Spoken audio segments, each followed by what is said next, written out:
And today on the midday show, and again, I love those guys with all my heart. I just got into an argument with Willie on our change out here between shows. But I was hearing a lot of discussions around what I would consider to be fake problems. Things that are really not a big deal right now.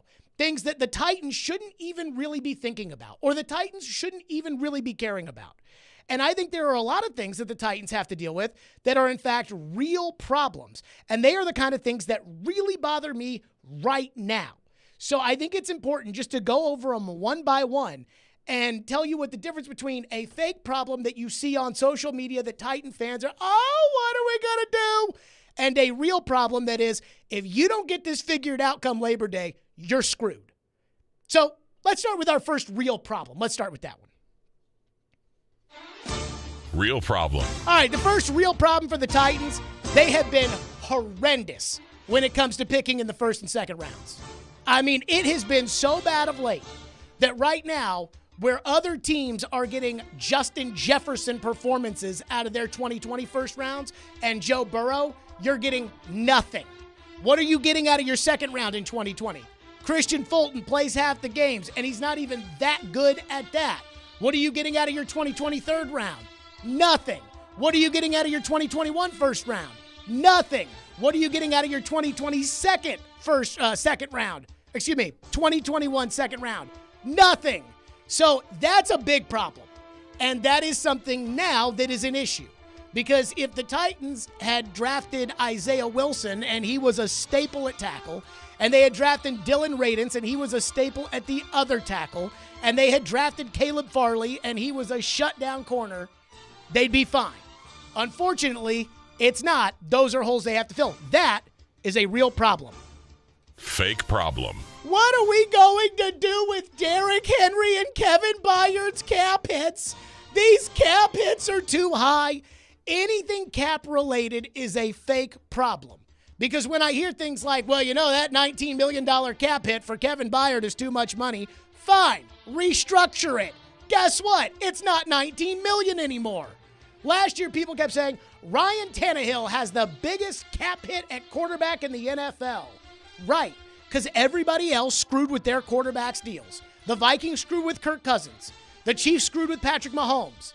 The Browns screw with Deshaun Watson's every year. Deshaun Watson has a $68 million cap hit on the books for next season. And guess what? It won't be $68 million. Anything cap related is a fake problem. Real problem. They don't have a wide receiver or a left guard right now. Like, you need two starting receivers. They have one. The other guy, Westbrook-Akina, not a starting receiver. Racey McMath, not a starting receiver. Kyle Phillips, not a starting receiver. So, you need a starting receiver. And also left guard. Didn't we do this last year? This whole, we'll figure out right tackle. We'll figure out left guard. We'll get around to it whenever. I will never forget, and I've told this story 100 times, but I will never forget in 2015 when I had first met Floyd. And we were doing a show together for the first time, and I was just trying to make small talk with him. And I said, Floyd, the Titans going to be good this year? He looks at me and goes, we don't have a right tackle. I'm like, that's a pretty big deal, right? Right tackle? And I was like, okay, you don't have a left guard. Who's playing left guard? That's a real problem. Fake problem. Where do we rank right now in the AFC? This one, Derek, I love you. But I heard him today talk about, you're not a Super Bowl contender with Kevin Byard, and you're not a Super Bowl contender without Kevin Byard, so who cares? And I'm like, what? Who cares where they rank you right now? Was anybody considering the Cincinnati Bengals as a Super Bowl contender before the 2021 season? No. Did we even consider the Cincinnati Bengals a Super Bowl contender when they came in here for the divisional round of the playoffs that year before they beat you and before they went to Kansas City and beat them? No. Did anybody consider the Philadelphia Eagles a Super Bowl contender last year? No. Derek, and again, I love you with all my heart, played on an 8-8 team, drafted one Javon Curse, and ended up in the Super Bowl. So this whole, the Jets have a better team than you, and the Dolphins have a better team than you, and all these teams, who cares? Remember the Packers were the best team in the league last year? You have to go to Lambeau Field. Not going to be able to win that one. Everybody won at Lambeau Field. That's a fake problem. Real problem. They're relying on injured guys from last season. Amani Hooker got hurt last year. Christian Fulton got hurt last year. Traylon Burks got hurt. Traylon Burks, Trevor says he's going to have a breakout year. He's hurt last year. Christian Fulton, Mike Vrabel's already called him a repeat offender. Those injuries and relying on him, let me ask you this. If Burks gets hurt, now who's playing receiver? So that's a real problem. Fake problem. Jeffrey Simmons' contract. Jared, what are we going to do about Big Jeff? It's a fake problem. They've got him under contract for this year. They control his rights for the next two via the franchise tag at $17.9 million over that 3-year span. They will work out a long-term extension with Jeffrey Simmons. It'll be fine. Last year, we all thought the A.J. Brown Twitter fingers was a real problem. Turns out it wasn't. So, in all seriousness, the Jeff Simmons thing, fake problem. Not a big deal. They'll get it figured out, and it's not going to screw you up on Labor Day if you don't get Jeffrey Simmons a new contract. Real problem. Andre Dillard's never been a starting left tackle. Like the Titans have a left tackle that has never started in the NFL on a consistent basis. I'd say that's a real problem. Daniel Brunskill, their right guard that they just signed. Yeah, he didn't start last season either. And when you think about, he started 17 games the year before. Okay, and Dennis Daly started 15 last year. That doesn't mean that he's a good player. So those things, that worries me a little bit. And, of course, that's not my biggest real problem on the offensive line. Fake problem. Ryan Tannehill makes too much money. No, he doesn't.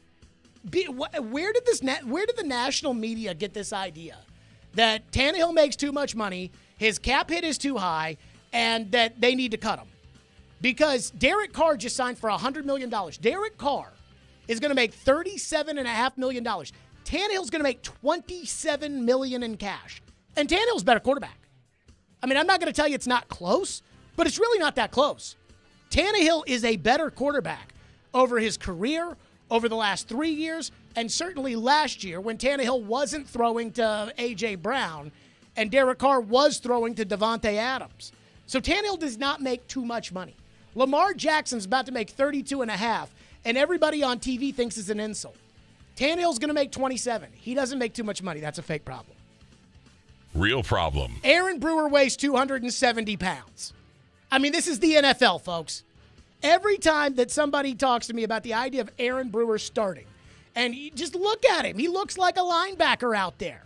And every time they brought up the idea last year of him starting, and now this year, $4 million for him to play center, all I can think about is somebody telling Floyd Reese, hey, the Titans starting left guard last year, and now their center is 274 pounds. And all I can hear with that is, and you know exactly what I'm talking about. There is no 270-pound center in this league, and the Titans are giving him $4 million to do it. That's a real problem. Fake problem. We need a good team for the new stadium. We need a good team when we move into the new stadium. There is no way to determine that you're going to be good in the future. There's no way to know that. Michael Jordan left the Bulls, and they haven't won anything since then. There's no way to plan out ahead of time, hey, we're going to be good in 5 years. You either get lucky or you don't. You either get the ping pong balls the year that Ja Morant's out there or LeBron James is out there, or you don't. The year that Joe Burrow went first overall in the draft, Miami tried to tank for that pick, and they ended up picking fifth. This idea of planning for the new stadium, ridiculous. Real problem. No tight end behind Chigakonkwo, no quarterback behind Ryan Tannehill. And no, Malik Willis is not an option at backup quarterback. That's the thing. People don't see this backup quarterback position as a real problem, or they don't see this backup tight end issue as a real problem, and then you get stuck with Jeff Swaim out there. That's the problem. It's a real problem. You need a number 2 tight end. You need a reliable pass catcher next to Chigakonkwo.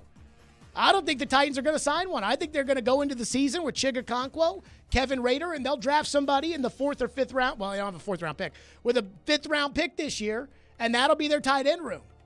Good luck to them. And if Malik Willis gets in a game, I have no sympathy for Mike Vrabel or Rand Carthon if that happens. Fake problem. The A.J. Brown trade. Like, guys, it happened a year ago. Was it a bad trade? Most likely. Is there a chance the Titans could actually look good in the A.J. Brown trade? If Treylon Burks plays well, they can. But this idea of constantly belaboring and bitching about the A.J. Brown trade, that's over. So that's a fake problem. So those are the real problems, and those are the fake problems. So this whole oh my God, what are we going to do about Byard's cap hit? It's a fake problem. Just restructure the contract. Now the cap hit's not there anymore. Done. Figured that one out. Tannehill makes too much money. He makes $27 million. Derek Carr makes $37.5. Geno Smith makes $35. He doesn't make too much money. So, again, we need to be worried about the real problems and not the fake problems. 615-737-1025 is our phone number, 615-737-1025. And again, I love those guys, but just listening to that show for 2 hours and hearing them talk about, you're no good in the AFC right now, so why even try? That, I'm like, that's not how football works. There is a real problem the Titans have, and I think they've backed themselves into a position that I really, really, really, really don't like. And it is John Robinson's fault. But I really, really, really don't like it. We'll get to that coming up next. Stillman and Company right here, 102.5, 106.3 The Game. Be sure to join us for the 2nd annual Music City Celebrity Golf Tournament benefiting Souls for Souls on June 7th at Hermitage Golf Course. Put your team together and come play with athletes, musicians, and other local celebrities to support a great cause and have loads of fun. Plus, you'll have the chance to win awesome prizes. Sign up to play, sponsor, or donate at theGameNashville.com/golf. We are your home for every big pass. Kevin Harvick takes over the race lead. Big wreck. Trouble turn 2. One car is around and hard into the outside wall. And big win. Ricky Stenhouse Jr. has won the Daytona 500. Yeah! Woo! Catch every lap of NASCAR on 102.5 and 106.3 The Game and the Game Nashville app. There's never a good time for your furnace to go out, especially in the winter, but it's always a good time to call Lee Company. Our heating and air conditioning pros are available 24/7. No heat? Don't wait. Call Lee Company now at 615-567-1000. Our expert technicians will diagnose the issue and fix it right the first time. When you're cold, you need someone you can count on to bring the heat. Call Lee Company now at 615-567-1000 or visit leecompany.com. Our diamonds are direct from the source, direct from the cutters. There's no middlemen, there's no markup. Meet Ben Wilkes, 10-year jewelry professional at Genesis Diamonds. We've got everything from half a carat all the way up to 15 carats and everything in between. So I never have to go looking for something. And if you're in search of that one-of-a-kind designer ring, lots of times they come in and she's got a very specific picture, something that she wants, and she's shocked and amazed when I go right to a case and pull exactly what she's been looking at out. And beyond the best price and selection, every customer at Genesis gets one-on-one personal attention with no hidden agenda. Every customer that I've ever worked with has my personal cell phone number. It doesn't come from an automated system. It is person-to-person interaction. We're not on commission, so what that means is regardless of what you buy or don't buy, I'm paid the same. Genesis Diamonds. Here you get more, you get bigger, better, you get prettier. The quality, the selection, transparency, customer service, it can't be touched. It's unmatched. Green Hills and Cool Springs. Come see Caroline, Willie, and D-Mace live, followed by Stillman and Company at Central Barbecue in Hillsborough Village on Thursday, March 23rd to kick off this week's college hoop action. Come for lunch and dinner and cheer on your favorite teams. For one day only, Saturday, March 25th, get 5+ acres and a new cabin package on sale for only $69.9 during the Nashville Acreage Grand Opening Land Sale. Don't miss this once-in-a-lifetime opportunity to get the best of both worlds. Flat, usable, prime Nashville acreage with the biggest and most spectacular ridgeline views in the entire Nashville area. Priced below market prices. Come explore this recreational paradise and make your dreams of owning exceptional Nashville acreage a reality for less. With 5+ acres and a new new cabin package for just $69.9. Best of all, these properties include first-class infrastructure like county water, electric, and county road frontage. All huge advantages in today's market. Appointment times are filling up fast. Call now to book your private tour. 615-437-6348. That's 615-437-6348. Cabin kit package for materials only. Delivered to site by third party. Taxes and delivery not included. Price is subject to change without notice or obligation. Call for complete details. An equal housing opportunity. Anyone want to tell me what happened? Did you miss any of today's show? It's okay. It's fine. Don't worry. Subscribe to the Stillman and Company podcast on Apple, Spotify, and other podcast platforms, or by going to thegamenashville.com. All right, I'll give it a shot. You're listening to Stillman and Company, presented by TriStar Moving on 102.5 and 106.3 The Game and the Game Nashville app. They're going to have receivers available because at least 4 quarterbacks and maybe 5 are going to be taken in the first round, and that's going to drop other position players down. And so if they did that, targeting a receiver, then, yeah, a couple of guys. I mean, Smith and Jigba last year, of course, was hurt, but the year before he was uncoverable at Ohio State. He did most of his work out of the slot, and that actually is a great thing for the Titans, given that their offensive line is a work in progress, and you've got a slot receiver like Smith and Jigba who can get open, who is good on the scramble drill, but still has the speed to take it deep if you need him to. He would be good.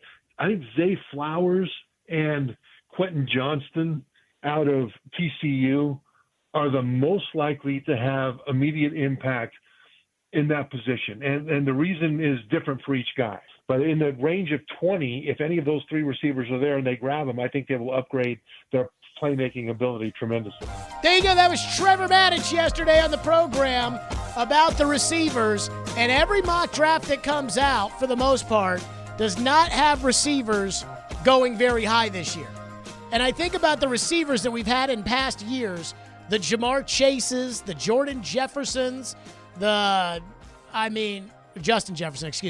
Justin Jefferson. And I'm thinking about what we may have this year, and I'm like, are these receivers like the 2019 receivers? Do you remember Hollywood Brown, I think, went in the first round, and N'Keal Harry went in the first round? Now, it ended up actually being a pretty nice class because A.J., Deebo Samuel, Terry McLaurin, all those guys were there. DK Metcalf, right. But the first round, the guys that were like, oh, yeah, that's a first-round guy, and N'Keal Harry kind of sucked.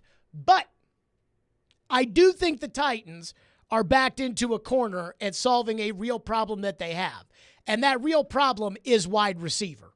Right now, they've got Treylon Burks, who had a nice couple of games as a rookie.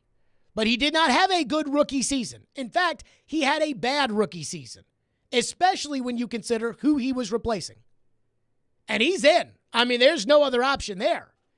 Then you got a bunch of Scarbinis, like Racey McMath. No thank you. So they have an open spot at wide receiver.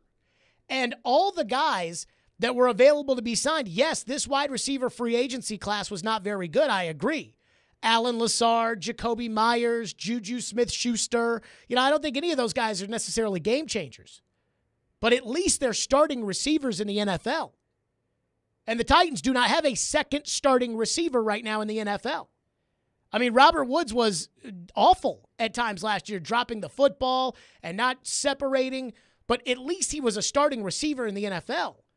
Dallas just traded for Brandon Cooks, and the Texans ate $6 million of that salary. Brandon Cooks is a starting receiver in the NFL. And again, this is not necessarily Mike Vrabel's fault or Rand Carthon's fault, but it is their problem right now that they don't have a receiver. And a lot of the guys that are starting caliber receivers that are dented cars, they're now starting to come off the market. Mecole Hardman just signed for 1 year up to $6.5 million. What's up to mean, Ian? 1 year up to. Not that. Not $6.5 million. So how much money did Mecole Hardman sign for? And, I get it. He was hurt last year, and I don't like taking the risks on injured guys, and I know they don't want to have to take the risks on injured guys, but what good does that do you if you don't have a receiver there? People come up to me, what, DJ Chark? I'm like, he's always hurt. So I get not dipping in that market. But Matt Collins, I mean, what were they interested in? There wasn't anything that they did. There wasn't any receiver that we've heard of. Marvin Jones Jr., like we haven't heard of any of these guys that they've been linked to, which means that they have to take a wide receiver in this year's draft. And I hate being in a position where I have to take a specific position group in the draft. And I hate it. I hate when you just kind of put your hand down and say, okay, we have to take a tackle. We have to take a pass rusher. I remember in the 2018 draft when the Titans had to take Rashaan Evans as a middle linebacker. How'd that work out? I remember when the Titans had to take Corey Davis 5th overall as a receiver. How'd that work out? When they didn't have to take Jeffrey Simmons, and they didn't have to take A.J. Brown, and they didn't have to take Derrick Henry, and they didn't have to take Kevin Byard, those players actually worked out.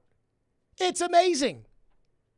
So unless you're the Houston Texans and you're picking second in the draft and you have to take a quarterback, I hate the idea of putting yourself in the position where you have to take something. And again, not to throw fire on John Robinson here, but I think I'm probably the most appreciative of what John Robinson did of anybody in the city. I mean, what drove me crazy, where I literally was just banging my head against the wall, was this idea over the last couple of years that the 2020 draft and the 2021 draft were some of the deepest draft classes for wide receivers in recent memory. And all the draft gurus told us, this wide receiver class is phenomenal. This wide receiver group is awesome. And they only took one receiver out of that entire grouping, and it was Dez Fitzpatrick. I mean, if you want to count McMath, you can, but that was at the end of a draft. Dez Fitzpatrick, who happened to be a couple of picks ahead of Amon-Ra St. Brown. That's it. And so right now, I mean, it is Treylon Burks' potential and a bunch of Scarbinis. And that's a horrible position to be in, where now they're going to be sitting there with the 11th pick, and it doesn't sound like the 11th best player in this draft is going to be a receiver, and they may have to trade out of that pick, which could be where Micah Parsons was taken, where J.J. Watt was taken. You know, that kind of player could be there, and they're going to have to trade out of that pick because they're going to have to draft a receiver. Or they're going to have to be there at 41, and they might have to take the 53rd best player on their board because he's a receiver. And that's stupid. That's a bad position to be in. So it wouldn't surprise me if the Titans either look to work out a trade, but then you're using a pick. The Titans either look to work out a trade, or the Titans ended up signing somebody who's still out there that has a pulse, just so they can say, like, hey, we have a second starting receiver, so we don't have to pick a receiver.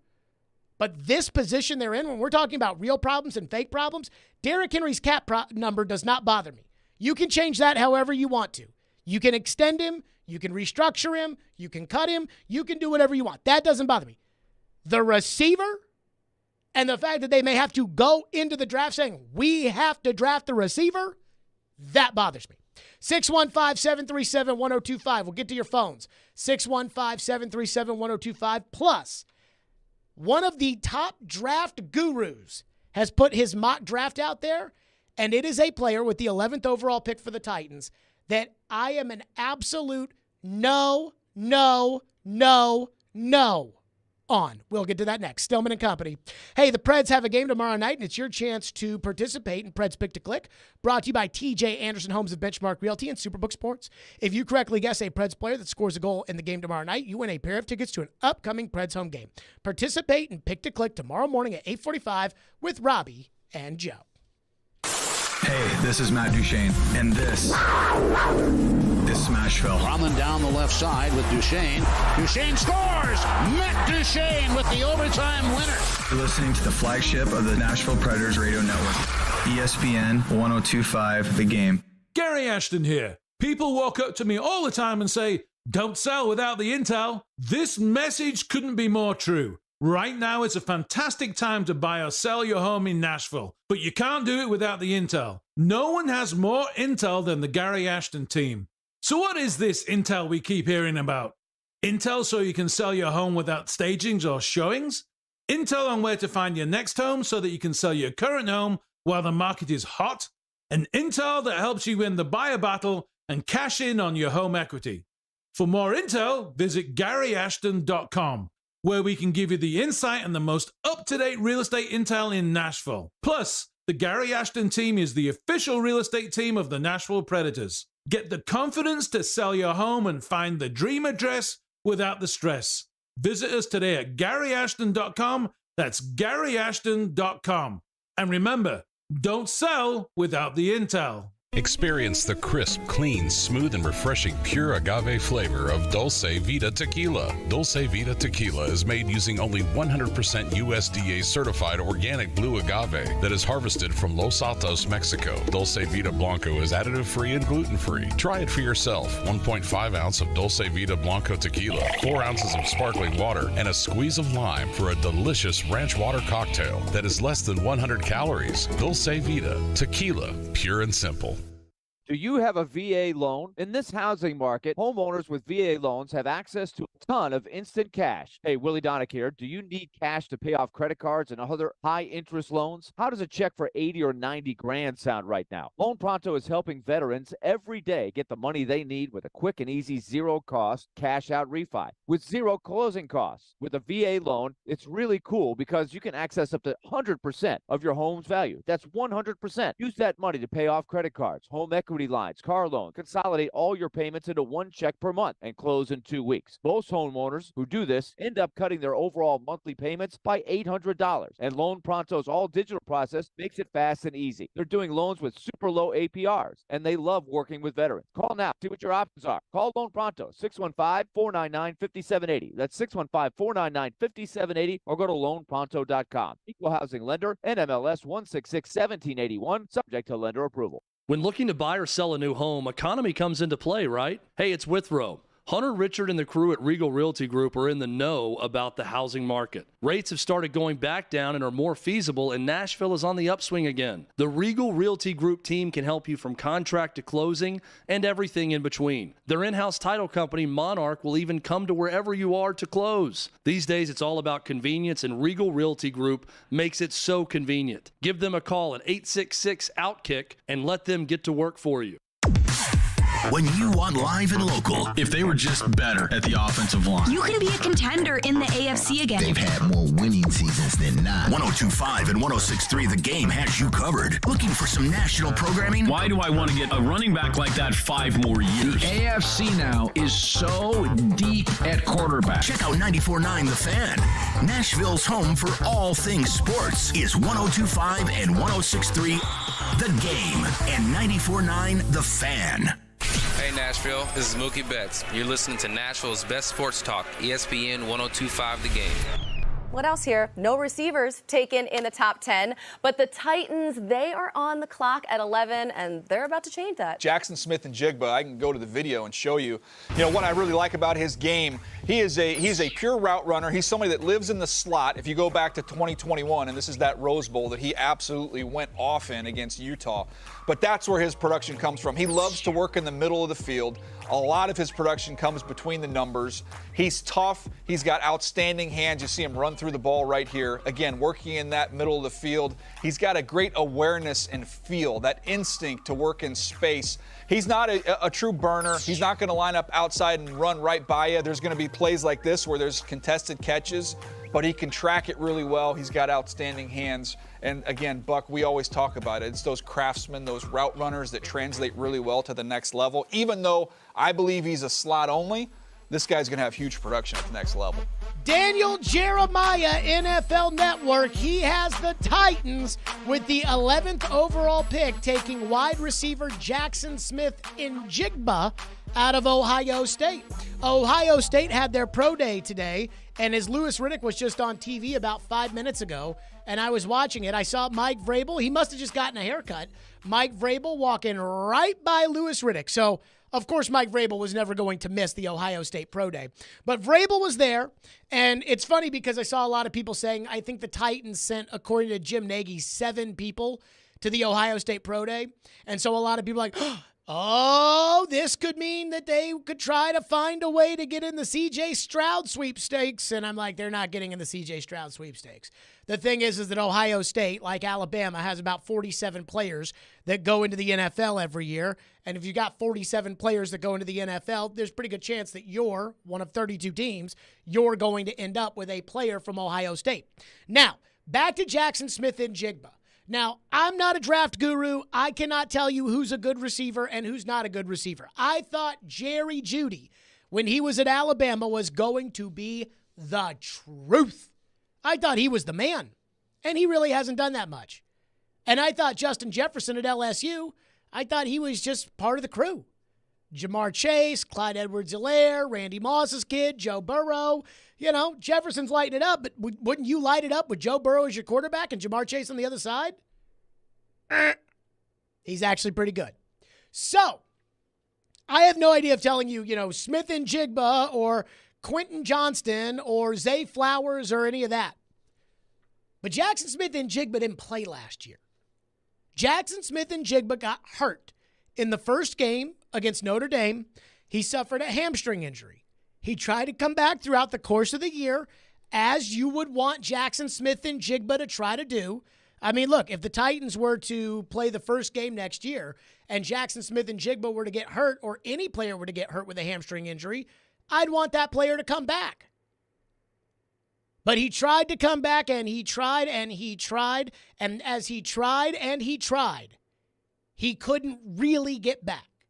Then, you know how college is, right? If you make it to the playoff, you get about a month off because that last game is Thanksgiving, and then Ohio State didn't play in a Big Ten championship, so they had about a month off. So a month to rest that hamstring for Smith and Jigba, and he ended up opting out of the college football playoff. I think he's the first player I've ever heard of who has opted out of the college football playoff.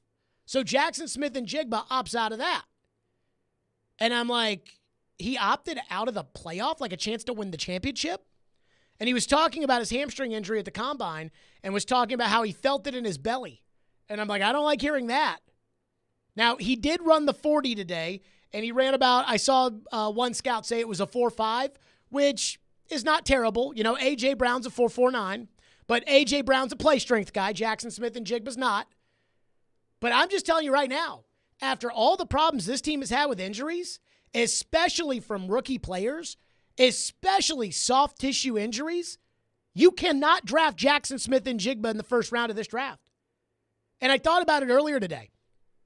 Let's say you trade down, because I don't think Smith and Jigba, especially with the injury issues, I don't think he's going to go with the 11th pick. But let's just say that you trade down to 22 and you draft Jackson Smith and Jigba.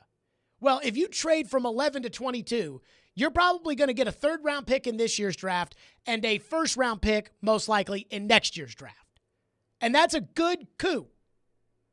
But at the same time, you still need your first-round pick. With the amount of holes that are on this team and the lack of depth on this team, you still need your first-round pick to be a good player.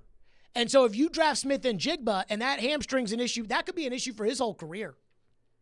People forget about this, but if you remember, in 2010, the Titans had drafted Kenny Britt in the first round of 2009. And for about a 4-week period, Kenny Britt was as good as any wide receiver in the league. I want to say he had one of those AJ games against Andy Reid and the Eagles with Kerry Collins at quarterback where they just threw it up to him for touchdowns every time. He looked like Randy Moss out there. Then he hurt his hamstring, and he was never the same.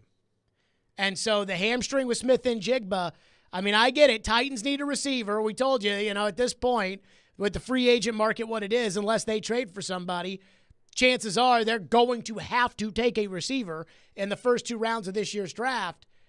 But it can't be Smith and Jigba. They got to have somebody who's more reliable than him. 615-737-1025. Our phone lines are driven by WilsonCountyHyundai.com. Jeff texts into the text line and says, Jared, I want to point out another real problem you did not mention with the Titans. The kicker, and one who can make it consistently beyond 45 yards. The reason why I'm not considering the kicker to be a problem is because they still have the draft. And they can still, you can take a kicker in the 7th round who kicks for you for 10 years. So I'm not, again, not that this is the end-all, be-all of anything. Have you ever played, Ian, with that Pro Football Focus mock draft simulator? I have. I get a little overwhelmed with it this early on. If I start going at it, and it's too much. I have to wait a little bit. So a little bit closer. Like if I'm bored with something, I'll just pull up that Pro Football Focus mock draft simulator, and I will just just making trades, trade up, trade down, draft. We need this guy, whatever. And every time at the end, I want to take Jake Moody, the kicker out of Michigan. Every time. So, look, the special teams coach, that's a real problem. But right now, kicker, not too worried about it. We get closer to football season and they can't bang it through the uprights, then I got an issue. But I do think it's a fair point. Gunner texts in and says, Stephon Diggs removed Buffalo from his social media. Let's go get him. Oh, God. Really? Every time? Are we going to do this every time now? Is Stephon Diggs mad at Buffalo for some reason? That's the first I've heard of that. Now, we did see him and Josh Allen going after each other in that last game, but I think that was a happens. Frustration thing. Yeah, like those are teammates. So I'm not. Buffalo's offense is interesting, though. Just, at some point, Josh Allen, is he going to be able to run as much as he's running right now? Well, and I think he regressed last year. So, I don't know if he's going to have to pass more. And then when it gets in the heat of the battle, he is looking to he's still looking to kind of run at times and take over that way. So I don't know if that's something he's going to have to evolve as more of a passing thing or if they need to get him a running game. I'm not sure. Well, I'll say this about the Bills' offense. Brian Daboll, who is a fabulous coach, left last year to go to the Giants. And I thought with Ken Dorsey last year, I felt like Josh Allen regressed at the end of the season. And I don't think people are talking about that enough. But I definitely think Allen's regressed a little bit. And I'd be concerned about that because he's your entire franchise. LD from McMinnville texts in and says, no more restructuring contracts. That's how you end up with the big number for Byard. Extension only. All right, couple thoughts here. Number one, Kevin Byard wants an extension. I told you all that on Friday. Kevin Byard wants more guaranteed money in the future. When they approach him with a pay cut, that's what he wants. He's fine with an extension. But what does an extension do you? That doesn't do you any good. That doesn't do you any good. Because if you give him an extension, what you're doing is you're giving him a signing bonus, and then the signing bonus is going to be spread out over the length of the contract. So you're just adding to the signing bonus that you're paying now, but you're lowering the base salary, which is the same as a restructure. It's all semantics, guys. An extension, a restructure, it's all the same. What you're doing is you're taking salary that he has not earned yet, you are converting it into a signing bonus, and you are giving it to him today. And then the cap number artificially lowers. And a lot of people will say, well, but then that'll make the cap number bigger down the road. Yes, it does. And guess what? The cap goes up. That's the whole point. That's why the cap's fake. Willie and I were getting into this, earlier today, but I said, cap's fake. And the reason why is because you can, if somebody has too high of a cap number, you can manipulate it however you want, right? Like, let's say, let's push all the money into next year for Byard. And so then next year, Byard's got a $14 million salary, and the extra money that we've pushed in there is $10 million. And so in order, the dead cap charge for cutting Kevin Byard would be, I don't know what, like $14 million to dead cap him, right? Okay, then designate him as a June 1st cut, and there's $7 million next year and $7 million after that. And you'll be fine. You'll be fine. Restructuring is fine. How does an extension help you? That just means that you'll still have to cut him. That's, at least if you restructure and then he walks as a free agent and signs a deal somewhere else, you get a compensatory pick in exchange for that. If you extend somebody and then you cut them, you don't get a compensatory pick. So that's actually a bad idea, LD from McMinnville. 615-737-1025 is our phone number, 615-737-1025. Chris Sanders will join us next. What does he think about the latest with the Titans in their offseason, and what does he think about the Titans and the potential mocking of Jackson Smith and Jigba? We'll get into that coming up. Stillman and Company right here, 102.5-1063. The Game. Is your bracket busted? Sign up and play the official 16-team bracket challenge brought to you by Twin Peaks, home of 29-degree drafts, wall-to-wall sports, and the Bluffs Rocky Ridge. Enjoy the biggest and best views in Nashville from your dream acreage home site. Call now at 866-GET-LAND. Go to theGameNashville.com/bracket challenge or the Game Nashville app now and pick your teams for a chance to win tickets to see Luke Combs at Nissan Stadium on Saturday, April 15th. White 85! Every team needs a quarterback. White 85! Take! That's why we have Hasselbeck, bootleg, rollout, toss, touchdown! Tim. You can run good plays at the right time. ESPN NFL analyst Tim Hasselbeck gives his expertise on all things NFL. You evaluate players, and then you're turning them over to the coaching staff. Every Tuesday at noon. At the right time. With Caroline, Willie, and D-Mace. Tim on 102.5 and 106.3 The Game and the Game Nashville app. If you compare a diamond from Genesis Diamonds to one you find somewhere else, one thing will always stand out. The Genesis Diamond is, well, prettier and more brilliant. We will show you why our diamond's light performance is significantly greater than things you can get elsewhere. Genesis Diamonds Vice President David Cooper. Not just because of the color and the clarity, but because of things a certificate can't tell you. Because of the characteristics, the personality, the material. It's the extra step in quality control that comes from an owner obsessed with perfection. Our owner is incredibly picky when he buys diamonds, searching through hundreds just to get a handful. You will not see diamonds that have the fire at your average mall store or chain store or smaller independent because they don't have the access worldwide like Genesis Diamonds does. Our diamond's light performance, character, and explosive brilliance is bar none the best your money can buy. Don't compromise with a diamond that just looks good on paper. Get a diamond that reflects your love in the best light possible. This diamond has to be spectacular. Genesis Diamonds, Green Hills and Cool Springs. Prescription products require an online consultation with a healthcare provider who will determine if a prescription is appropriate. Restrictions apply. See website for full details and important safety information. Subscription required. Hey guys, did you know there's a generic form of Viagra that works just the same but is 90% cheaper? And you can get it online? Just go to 4hims.com/radio. At Hims, you'll get a free medical consultation, discreet shipping if prescribed, a 100% online process, and trusted generic alternatives to the biggest brands at 90% off. That's right, get generic for Viagra, the same active ingredient as brand name Viagra, but 90% cheaper. It's the same medication you get from your doctor, but with zero copay, no expensive appointments, and no awkward face-to-face conversations. To start your free online visit, you need to go to this exclusive address, 4hims.com/radio. That's 4hims.com/radio for your free online visit. FORHIMS.com/RADIO. They're insightful. To me, you got a left guard situation you got to figure out. Credible. I trust this guy more than this guy. But sometimes they just argue. Why do you like the NFL playoffs? Those teams lose. I don't want college football to be the NFL. When they get... Robbie Stanley and Joe Rexroad are Robbie and Rexroad. Weekdays from 6 to 9 on 102.5 and 106.3 The Game and the Game Nashville app. Strong opinions and a strong personality on your drive home. This is Stillman and Company, presented by TriStar Moving on 102.5 and 106.3 The Game and the Game Nashville app. Stillman and Company here on the program. Hey, Preds fans, hang out tomorrow night before the Preds game at the Superbook Lounge and Landshark Bar and Grill, Margaritaville on Broadway with 102.5, 106.3 The Game. Place your bets with Superbook and enjoy great food and drink specials, plus enter for a chance to win a pair of tickets to an upcoming Preds home game.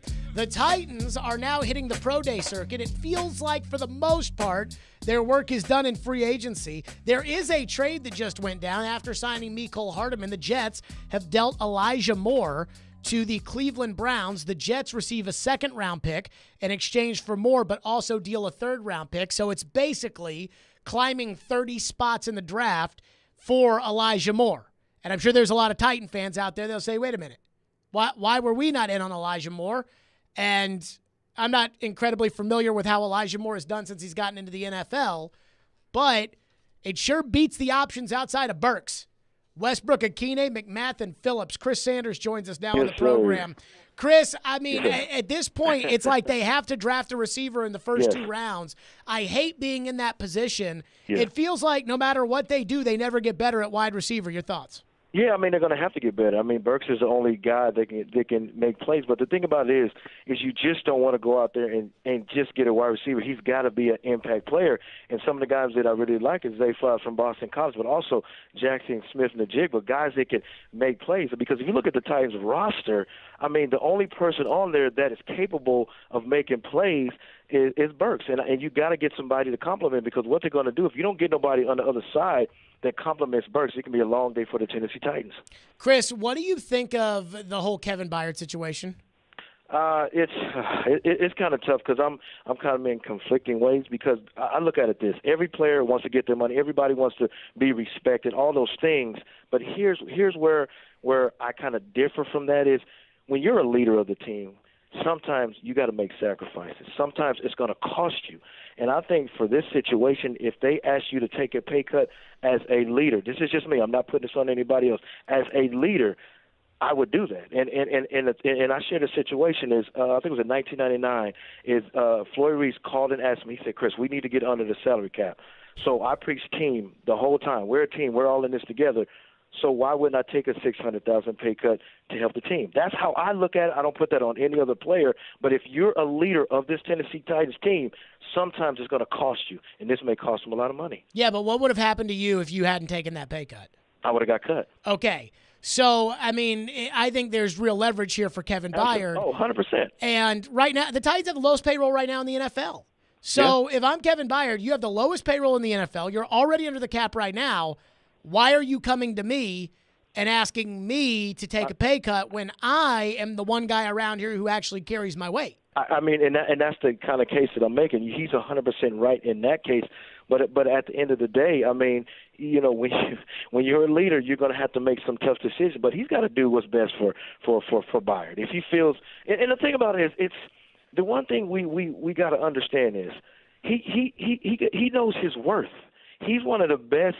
He is the best safety in the league, in my opinion. He knows his worth. Right now, I understand he wants to, keep his money. But at the end of the day, sometimes it's going to sacrifice. You got to sacrifice and say, you know what? Yes, my value is being the best safety in the league. But at the end of the day, what's best for the team? But see, my point though is, why does he have to sacrifice? I mean, but I'm just saying, why does he not look at Amy Adams Strunk and say, why don't you write bigger checks? But yeah, you write bigger checks. But the thing about it is, if they ask, I'm just talking about me in general. This is me. I'm not talking about Byard. But if I call myself a leader, and I'm not saying Byard is not a leader. Byard has done everything right in the community. He's done everything right on the field. He said the exact words.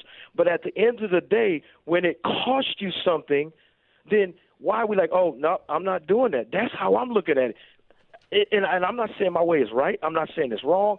And I agree with you, Jared. His situation is great. I'm the best safety in the league. I've done everything that you asked me to do, 100%.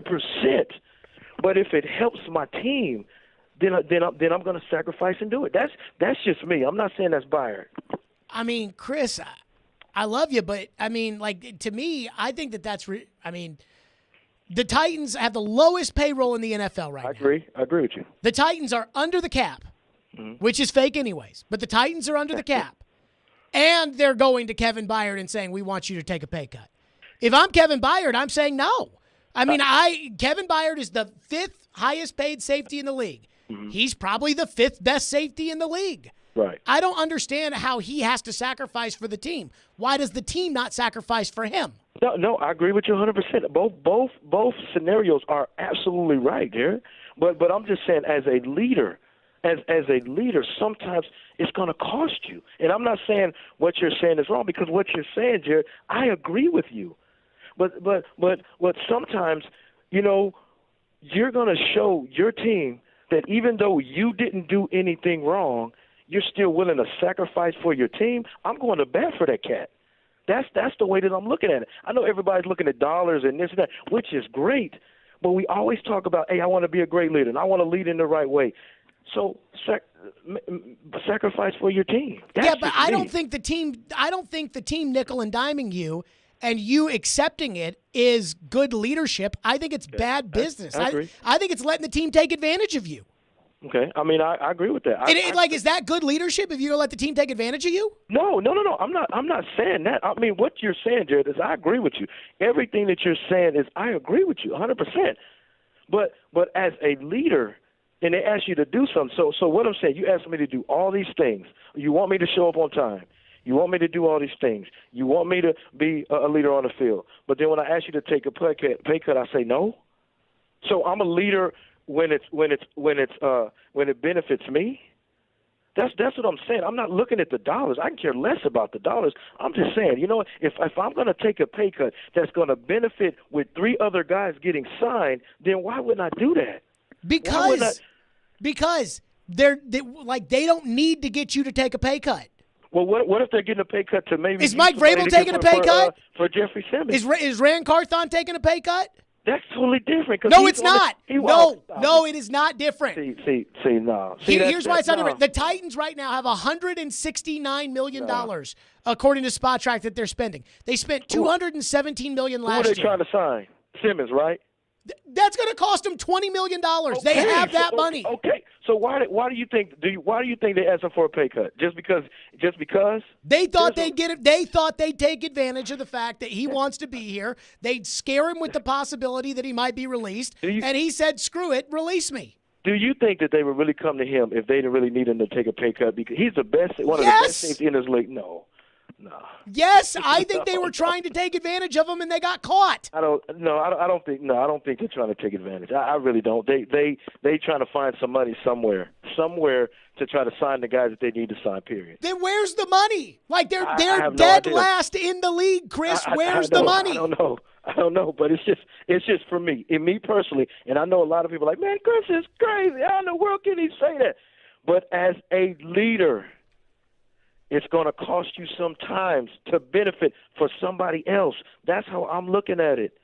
That's how I'm looking at it. Is you ask me to be a leader 24/7, but then when it comes to this, then all of a sudden I don't want to do it. That's just me personally, and I know it's a lot of money, and I'm not saying it's right, but I'm talking about in a leadership role. Sometimes it's going to cost you.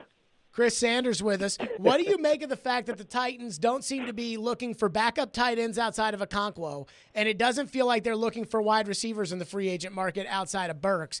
I am very anxious about the lack of real NFL pass-catching options they have. Yeah, I mean, it is kind of disappointing that they didn't go on the free agent and get some. But you got to look at the tight end position that's loaded in the draft. I mean, you got a cat from Oregon State. You got Luke Musgrave. You got Michael Mayer from Notre Dame, and you got Dalton Kenyon from Utah. So even though they're not going in free agency and getting those guys, it's still rich with a lot of pass catchers, some athletic pass catchers. So they know that even though they didn't get nobody in free agency, that even in this tight ends draft, that there's a couple of guys that can come in and help right away. Right, but everybody that you've mentioned at wide receiver or tight end is a first-round pick, and I only have one of those. So I can't take all of them. Like I can't say, well, I'll get my receiver in the draft, and I'll get my backup tight end in the draft, and I'll get a pass rusher in the draft, and I'll get a corner in the draft, and I'll get a linebacker. You know what I mean?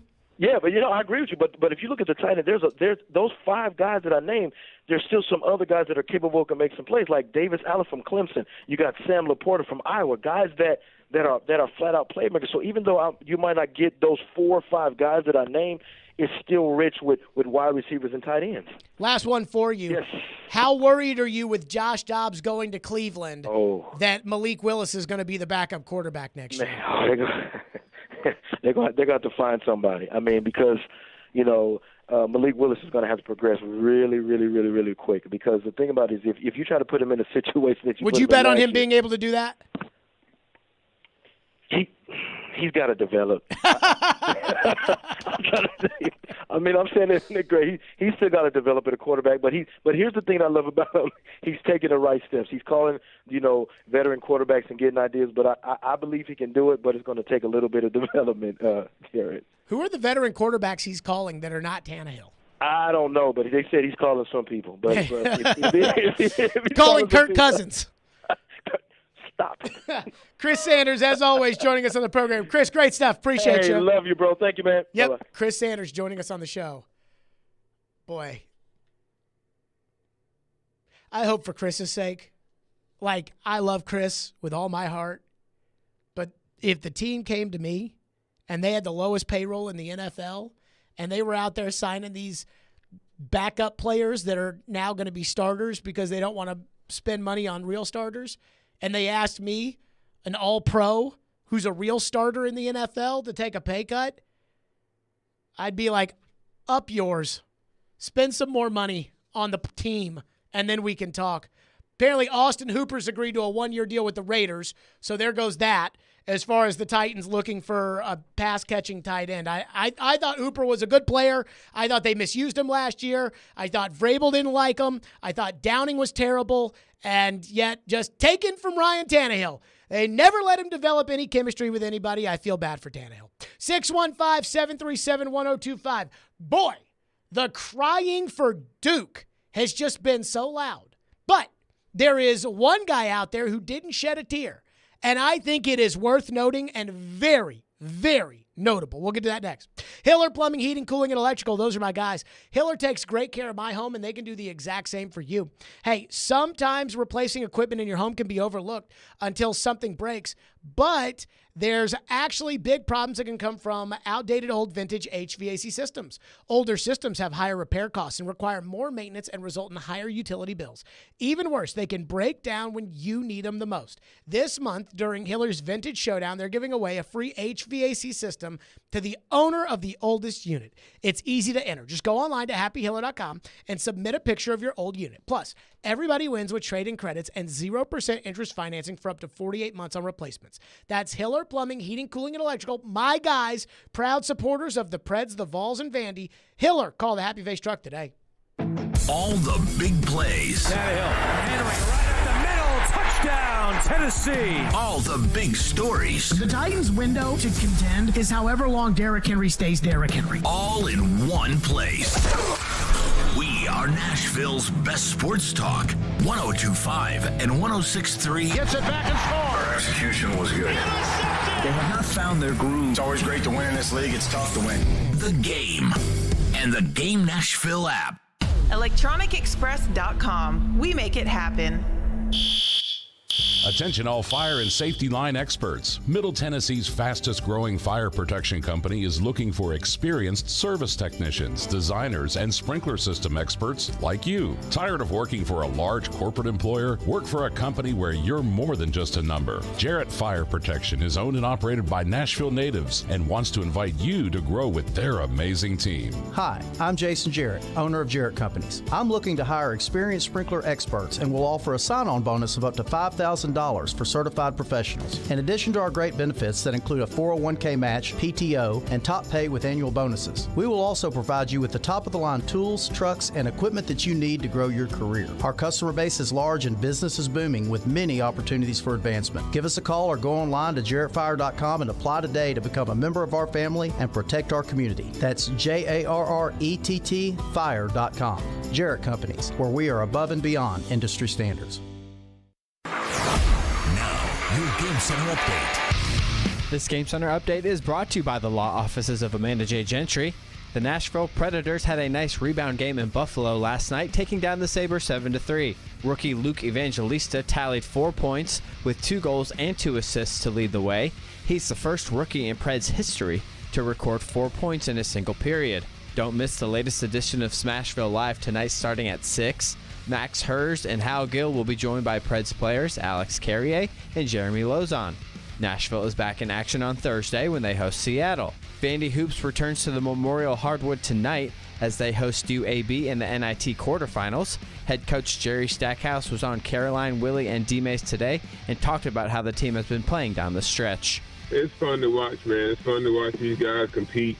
They enjoy being around each other. They enjoy trying to bring a game plan to the game, and then just really believe that they're going to find a way to win. Hear coverage of the Vandy Sports Network starting at 5:30 on 93.3 Classic Hits. And per Jordan Schultz of The Score, former Titans tight end Austin Hooper has signed a 1-year deal with the Las Vegas Raiders. This update is brought to you by the law offices of Amanda J. Gentry. I'm Ian Safar for 102.5, 106.3 The Game. For more, follow us on Twitter at 102.5 The Game or visit thegamenashville.com. Live from the Hiller Plumbing, Heating, Cooling, and Electrical Studios. WPRT-FM Pegram, WPUC HD2 Laverne. Robbie and Rex Road. Chase and Michelle. Caroline, Willie, D-Bay. Stillman Company. Nashville's best sports talk. Crank it up. 102.5 and 106.3. Crank City scores. On both sides of the ball. One big possession. Touchdown, Middle Tennessee. The Game. A Cromwell Media Station. Where you have a voice. He had a competent coaching staff. You just play terrible and you keep playing. And we have strong opinions. What a whiny freaking crybaby response. This is Stillman and Company with Jared Stillman. Presented by TriStar Moving on Nashville's best sports talk. 102.5 and 106.3 The Game and the Game Nashville app. Stillman and Company is delivered by TriStar Moving, 102.5, 106.3 The Game. Streaming live on Twitter, Twitch, YouTube, and Facebook Live. Thanks to Superbook Sports, live from the Hiller Plumbing, Heating, Cooling, and Electrical Studios. Duke out of the tournament, even though I guaranteed on this program that they would win on Saturday. They did not. Tennessee beat them up and beat them on the boards and beat them in the score column where it mattered the most.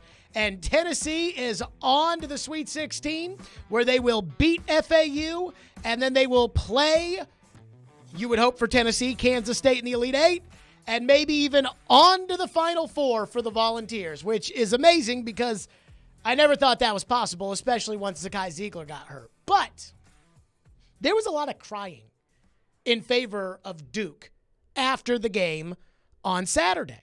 Now, remember, I picked Duke. I guaranteed Duke.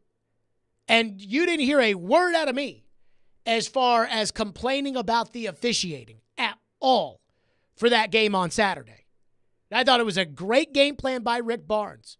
But as we have well documented, the talking heads specifically on ESPN ran to the defense of Duke, and we think probably the most egregious example of this is Seth Greenberg, right? This was Seth Greenberg on College Game Day. I'm not one to complain about officials, and Tennessee won this basketball game. They outplayed Duke in every aspect of the game. That was the worst officiated game I've ever seen.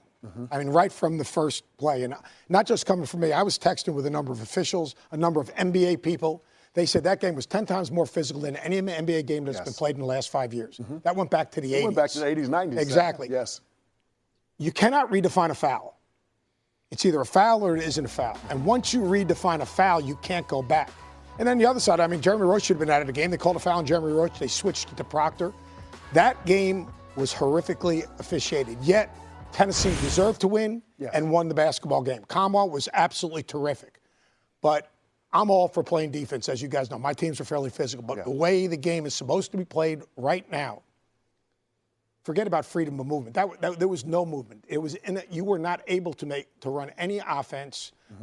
Use of an armbar, forget about it. You know, like to me, I should go back to coaching. I could coach that way. Yeah. I mean, that was cutters. That was a mugging. The cutters were bombed. Armbars were used. There was inability to run any type of offense. That was just a horrendously officiated game. And in this point, for any team, that's just not right. Tennessee won the game fair and square. I love their team. I love how hard they played, but that was horrific. So you heard that right there, and it was just there were a lot of people that just were saying, you know, the way that game was officiated, Duke never had a chance, and Tennessee, you know, even though he said Tennessee was the better team and Tennessee deserved it, it doesn't really feel like he meant that Tennessee was the better team and Tennessee deserved it, right? Kind of felt that way. So, Coach K has his own radio show on SiriusXM, and Coach K was asked about the Duke-Tennessee game, and if there's anybody who would have skin in the game or who would throw the officials under the bus, it would be Coach K. So what did Coach K have to say about UT? You meet a matchup that is probably the worst team you could play there. You know, just who they are at that time and who you are. And Tennessee's, you know, they lost their point guard about 3 weeks ago, and everyone kind of was putting dirt on their in their grave, you know, like that's it. And they didn't realize that they're coached by one of the great coaches in our country, and Rick Barnes. And they play defense. They're one of the top 5 defensive teams in the country. And I know talking to John Shire, you know, unbelievably worried about the game because they're older too and very physical. And they played outstanding defense. And their offense clicked in that game, and that's it. Mm-hmm. And hats off to Tennessee. They deserved it. They deserved to win. Okay, so when you heard Seth Greenberg talk about Tennessee won the game, Tennessee was the better team, but that officiating was so bad, and I was texting with other officials, and there were arm bars and bumping cutters, and they weren't allowed to move, and they weren't, but Tennessee was the better team that won the game. You hear that.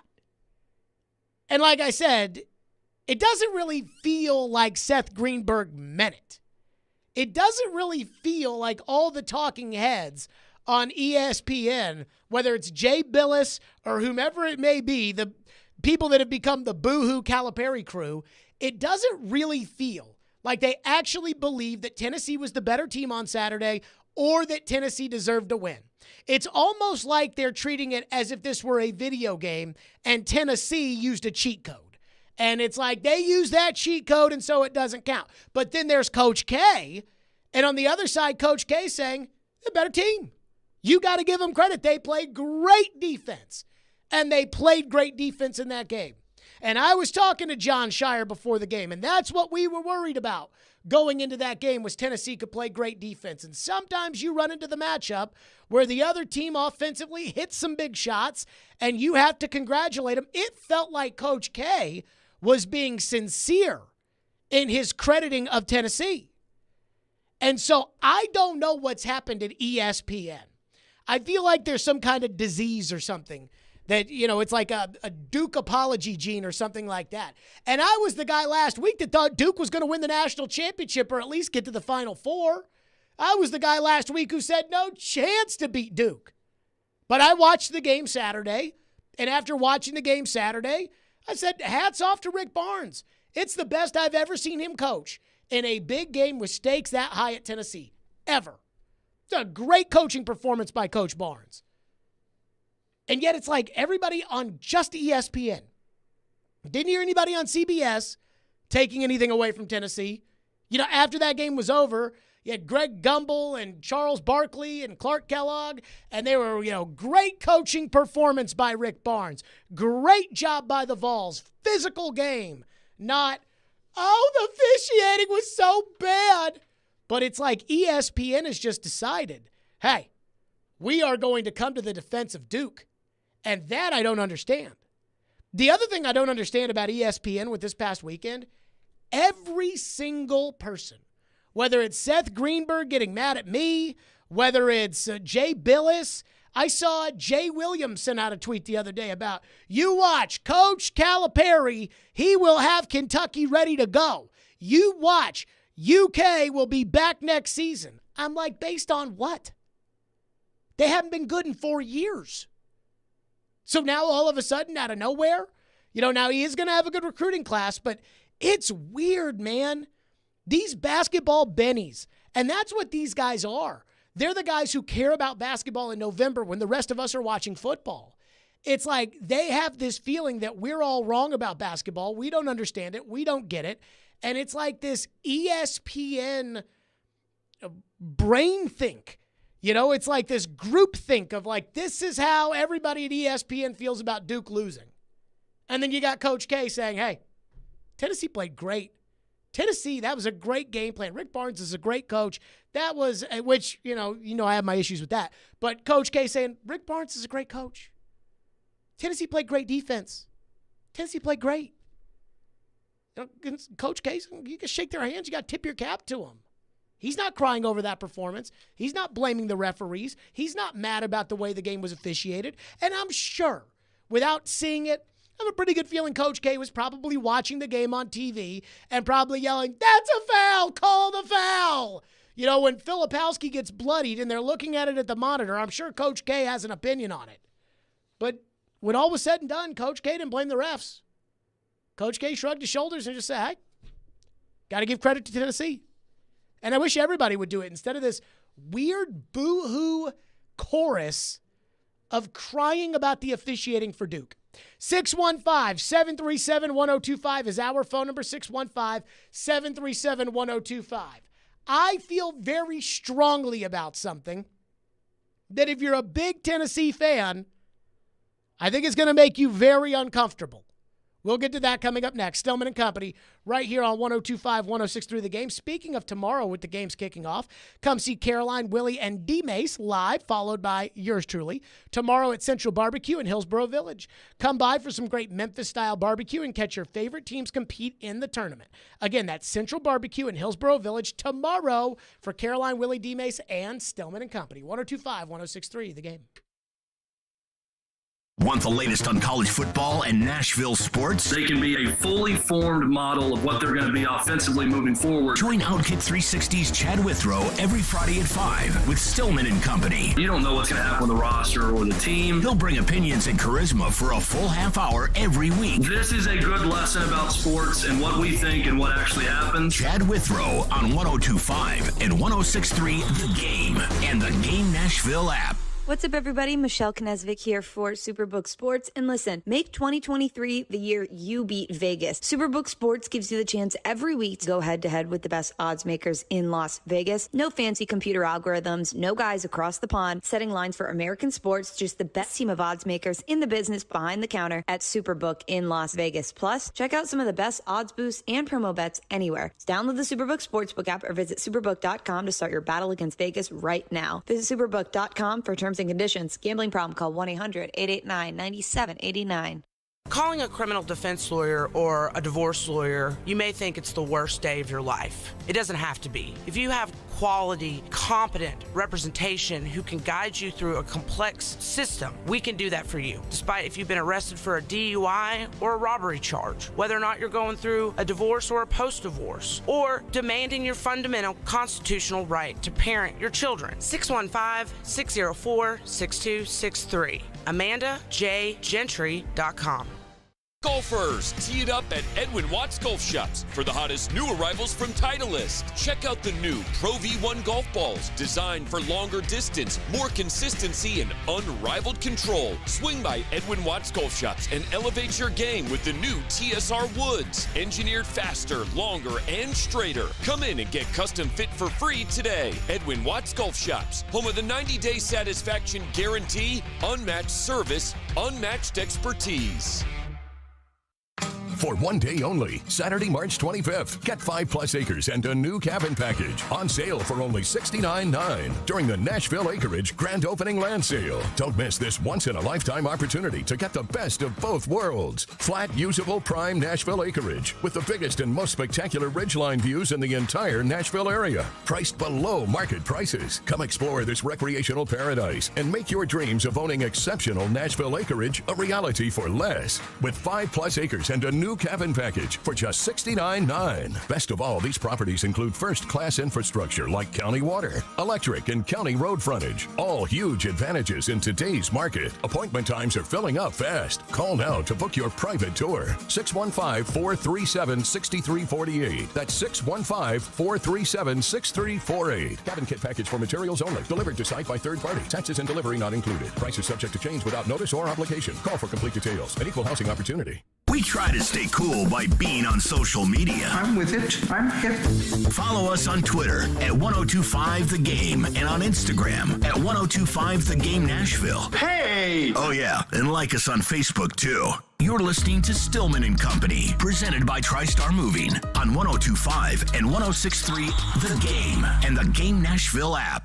Purdue inexplicably lost to a 16 seed, only the second time in history that's happened. I mean, 1 seeds against 16s are 150-2 since 1985 when the tournament expanded to 64 teams. So that opened up the entire bracket. And then Marquette as the 2 seed, losing in the second round. Now we've got a chance where Tennessee has to feel really good about its chances to make a Final Four. They're more physical than Florida Atlantic, and I think should be heavily favored in that game. And then I think it really opens it up for Kansas State. So the 3 and the 4 seeds have, I think, a great path to a Final Four that was opened up by both Marquette and Purdue losing. There you go. That was Jay Billis, and I think he's right. And if you are a Tennessee fan and you hate me and you think that every prediction I make is a bad prediction, you're going to hate this. I think Tennessee's headed to the Final Four. Now, I'll say this. Jay left out, I think, the most important thing that would stand in the way of Tennessee making it to the Final Four, and that's Michigan State. Now, Kansas State's a 3 seed. Michigan State's a 7 seed. I'm not going to pretend to you like I'm Joe Rexrode and that I know anything about these two teams other than the fact that I watched Kansas State play Kentucky on Sunday, and I think Kansas State is a tough physical team, and I think Marquise Noel is a bad boy. But other than that, I feel pretty confident in saying that I think Tennessee's better than Kansas State. And I think Tennessee is more battle-tested than Kansas State. And I'm not worried about Kansas State. So forget about them. Now, I am worried about Michigan State. And I'll tell you why. Because Tom Izzo, the two coaches in my lifetime that are the best on the back end of a regional are Rick Pitino and Tom Izzo. Those two, you have that one-day turnaround. Those two are almost unbeatable in those scenarios. Now, Izzo is weak in the Sweet 16. His Sweet 16 record is very questionable. But his Elite 8 record is amazing, including when they beat Tennessee in 2010. Scotty Hobson misses a free throw, and it keeps Tennessee from making the Final Four with Bruce Pearl. But I want no part of Tom Izzo. I remember my freshman year at Louisville. We were the number 1 overall seed in the men's tournament. And we were getting ready, the women's team, we were getting ready to play Maryland in the Elite 8 the next day. We had practice or whatever, and I remember being back at the hotel. And Gus Johnson, who was calling the game for CBS, was just losing his freaking tee over Michigan State and how they started to pull away in the second half. And this Michigan State team wasn't very good. And Louisville was the number 1 seed in that tournament, and Louisville was freaking nails that year. But it was an Elite 8. It was the back end. It was the Tom Izzo special. A couple years later, Michigan State's a number 1 seed. Louisville's a 4 seed. We weren't very good. You know, we ended up making the Final Four that year, but that certainly wasn't one of our better teams. And we ended up beating Michigan State in the Sweet 16. So Izzo is vulnerable in the Sweet 16. He is nails in the Elite 8. So if you're a Tennessee fan, you're going to beat Florida Atlantic. I'm not worried about Florida Atlantic. They're going to beat them. You want to root for Kansas State to beat Michigan State because you don't want any part of Tom Izzo on the back end of a regional. But if you get Kansas State, I mean, guys, we all saw Kansas State play on Sunday, and that's definitely a team you could lose to, but don't you think it's a team Tennessee probably should beat? Especially this Tennessee team that showed the onions that we haven't seen from them in a long time, especially in the tournament. We haven't seen those kind of onions. And they showed them to us, you know, on Saturday with the way that they ended up beating Duke. And so I know Tennessee fans don't want to hear about it. But I'm telling you, I think Tennessee's going to the Final Four. And you heard Jay Billis say right there, like, the way the bracket has broke for Tennessee, the way that it's breaking, this is the best chance they may ever have at making the Final Four. I mean, it is right there in front of them. And I think they're going to make it. And if you told me that they had to play Marquette, or you told me that they had to play Kentucky again, who's already beaten them twice this year, or you told me that they had to play Purdue with Zach Edey, I'd have a hard time telling you that I think they're going to walk right to it. But, boy, I just don't think that these teams are on their level. And I think the SEC has proven that it's the toughest brand of basketball in the country this year. I mean, I think that the Arkansas-Kansas game told you all you needed to know about the difference between the SEC and the rest of the country. Now, I know A&M lost and Missouri lost and Auburn, you know, really handled Houston for a half, but then Houston overtook them in the second half. And I know the SEC is not perfect, but I do feel like this is the toughest, you know, as far as battling is concerned in these games, the toughest conference in the country is the SEC. And I think that plays in Tennessee's favor as well. So if you're one of these people that likes it when I root against your team or pick against your team, you should feel great. If you're a Vols hater, if you're somebody who wants me to pick against your team and you're a Vols fan, hate to break it to you, but I think you're going to the Final Four. And you want to know what's one of my favorite things about this?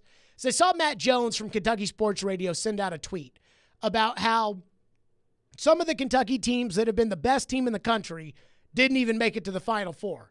You know, that John Wall, DeMarcus Cousins team lost to West Virginia in the Elite Eight. And yet, in 2011, they were a 4 seed, and they ended up in the Final Four.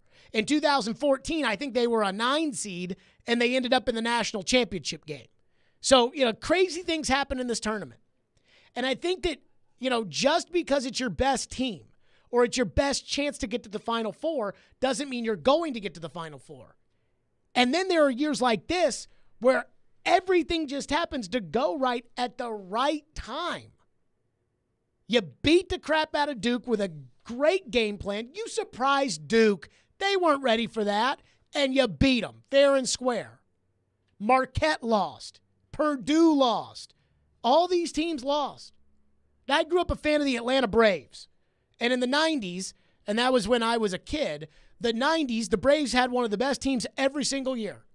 They went to 7 games in 91 in the World Series. They could have won in 91, 92, 93 when they won 105 games or whatever and lost to the Phillies in the NLCS. They won it in 95. 96, they were up 2-0 on the Yankees in the World Series and lost. 97, they were really good. 98, they were really good. 2003, they were really good. Even 2019 and 2020, they had teams that were capable of winning the World Series. Then in 2021, they have a horrible first half. Their best player gets hurt. Their pitching staff is a mess. Again, I've watched 25 Braves teams in my 31-year existence that are better than that team. 31 up into that point. Now I'm 33. I'd seen 25 teams that were better than that team. And that team won the World Series. Then last year, the Braves won 100 and something games. They win the division over the Mets, who spend $1 trillion on their team. And they get into the playoffs and they lose in 4 games. It's crazy sometimes.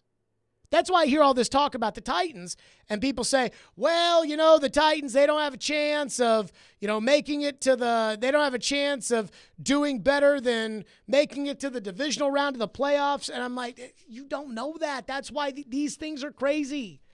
And this Tennessee team, that was a good team this year, but it just had all the makings of the typical volunteer basketball season team. This Tennessee team just kind of felt like you knew they were going to find a way to choke. Then they lose Zakai Ziegler. I said it took all the fun out of the idea of Tennessee choking. They play that terrible basketball game, and they weren't the only team that was terrible Thursday night, but that terrible basketball game against Louisiana, and now they're gonna go to the Final Four probably. It is unbelievable how these things play themselves out. Chris texts into the text line. Phone lines are driven by WilsonCountyHyundai.com. Says, don't worry about Tom Izzo, Jared. Kansas State is going to take care of them in the Sweet 16. I'm guessing Chris in the text line's like the one Kansas State fan that listens to this show, I would assume. I guess so. Something makes sense. I mean, it wouldn't surprise me if Kansas State won. I have respect for Kansas State. I mean, look, let me say this. I didn't realize they were a 3 seed up until, once it started going there. Apparently they had no team. And then they just went and raided the transfer portal. Yeah. And so, that's why, not to knock on Jerry Stackhouse, but all these people that are like, you see, he's building something. It's like, in today's college basketball, you can build your team in 1 year. You can build your team in 1 summer. They had, 1 player in June, and now they're in the Sweet 16. So I have respect for Kansas State. I mean, look, Tennessee, and I think Tennessee's going to go to the Final Four. Tennessee could lose to either Michigan State or Kansas State in the Elite Eight. Are we overlooking FAU? No, they're not going to lose to FAU. Okay. 615-737-1025 is our phone number, 615-737-1025 if you want to weigh in. The Titans have lost another contributor off of last year's team, and I just don't understand what their big picture plan is going to be for this season. We'll get to that coming up. TriStar Moving, those are my official movers. I moved with TriStar 2 years ago, and I absolutely loved it. And that's why when anybody ever texts me about, hey, do you have a moving company or who's that moving company you talk about? I'm always like, TriStar Moving. That's right. Those are the guys you want to talk to. Why? Because TriStar Moving, and I mean this with all my heart, TriStar Moving, when you get a bid from TriStar, you'll realize how great their company is.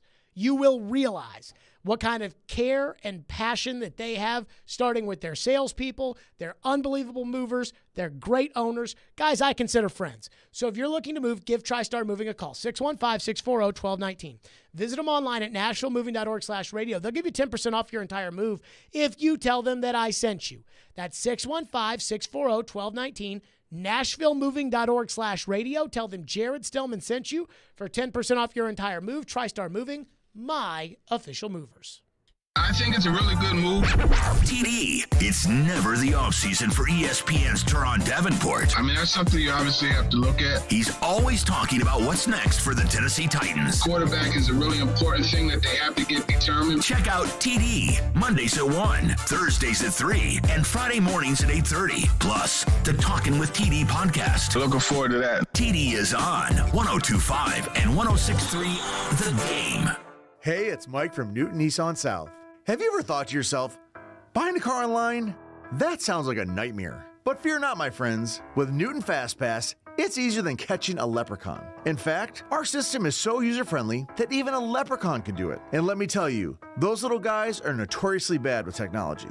Also, with Newton FastPass, you're practically guaranteed to get a great deal. It's like finding a 4-leaf clover in a field of overpriced cars. And who doesn't love a good deal? I mean, I'd be willing to bet that even the most skeptical among us would feel lucky to snag a great deal on a new car. That's not all. When you use Newton FastPass, we'll throw in a free leprechaun to help you navigate the process. And trust me, these little guys know their way around a car deal. Just be sure to keep an eye on them because they can be a little mischievous. So what are you waiting for? Visit NewtonNissanSouth.com and join the ranks of lucky car buyers. You might even feel like you're living in your own personal pot of gold. And remember, with Newton FastPass, you're always in luck.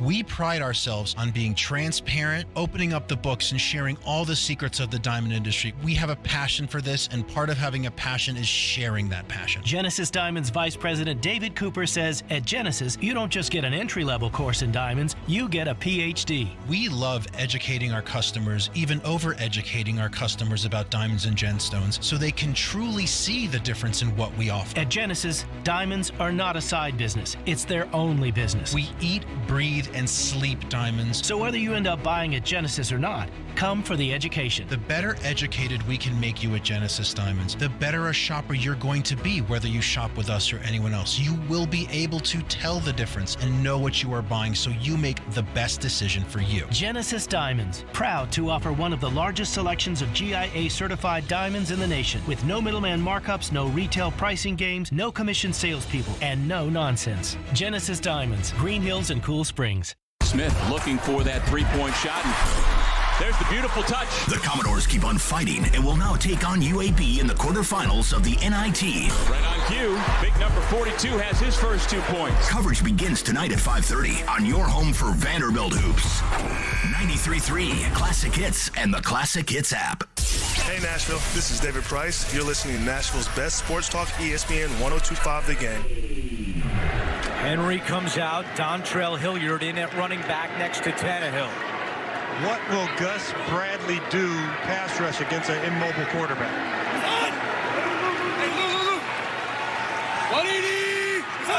3rd and 6. 4-man rush. Tannehill in trouble, trying to escape, throws on the run, and it's held on to Hooper! Houdini with the catch! Rodney McLeod knocked it up, but Hooper was able to hold on. Now the Titans are trying to go quickly, so the Colts can't challenge, but Reich throws down the red flag. I thought Julian Edelman had a catch in the Super Bowl against Atlanta. This one looked like the same type of catch, that ball bobbling around. Top people said going to the ground. Indianapolis has challenged the ruling on the field. That's a catch. Oh, man, that's great. That's a catch. That play is under review. This looks like a highlight reel catch to us. It sure does. I mean, you can't blame the Colts for challenging, right? With the ball bobbling like that, coming close to the ground, you don't think that Austin Hooper could possibly make a catch with the ball in that position. But as we see on these replays, I don't see that football touching the ground at all, guys. What a great catch. Austin Hooper, that was probably his biggest highlight with the Titans. But I actually think Austin Hooper had a good season last year for the Titans. I didn't say Austin Hooper had a great season. I think Austin Hooper had a good season. For starters, unlike everybody else, Austin Hooper played in all 17 games, which does mean something for this football team. Austin Hooper also averaged 10.8 yards per catch, which is the best that he has averaged since his rookie year in Atlanta, which happened to be that one year that they had Kyle Shanahan as the coordinator, Matt Ryan was league MVP, Julio Jones was in his prime, Mohamed Sanu hadn't turned into an old pea-pop. So that 10.8 yards per catch for Austin Hooper was better than the 10.5 he had one of his Pro Bowl years in Atlanta and the 9.3 he had one of his Pro Bowl years in Atlanta. In fact, he actually was better than he was either of the 2 years he was in Cleveland. And again, that's with a crummy offensive coordinator in Todd Downing, and it took him and Tannehill a while to get on the same page.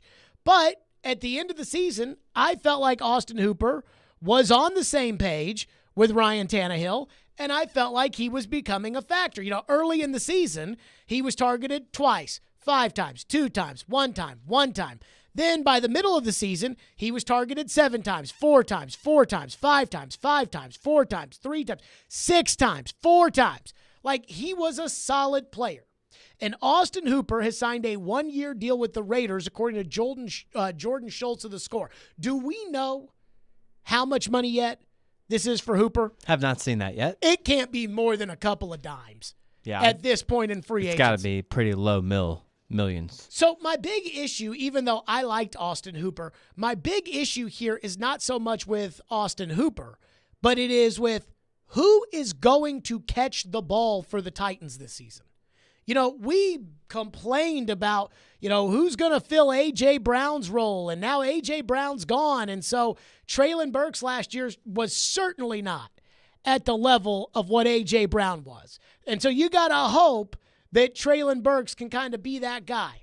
But right now, you have lost your number one receiver, and this is in terms of receiving yards. Your number one receiver, Robert Woods, he's been cut.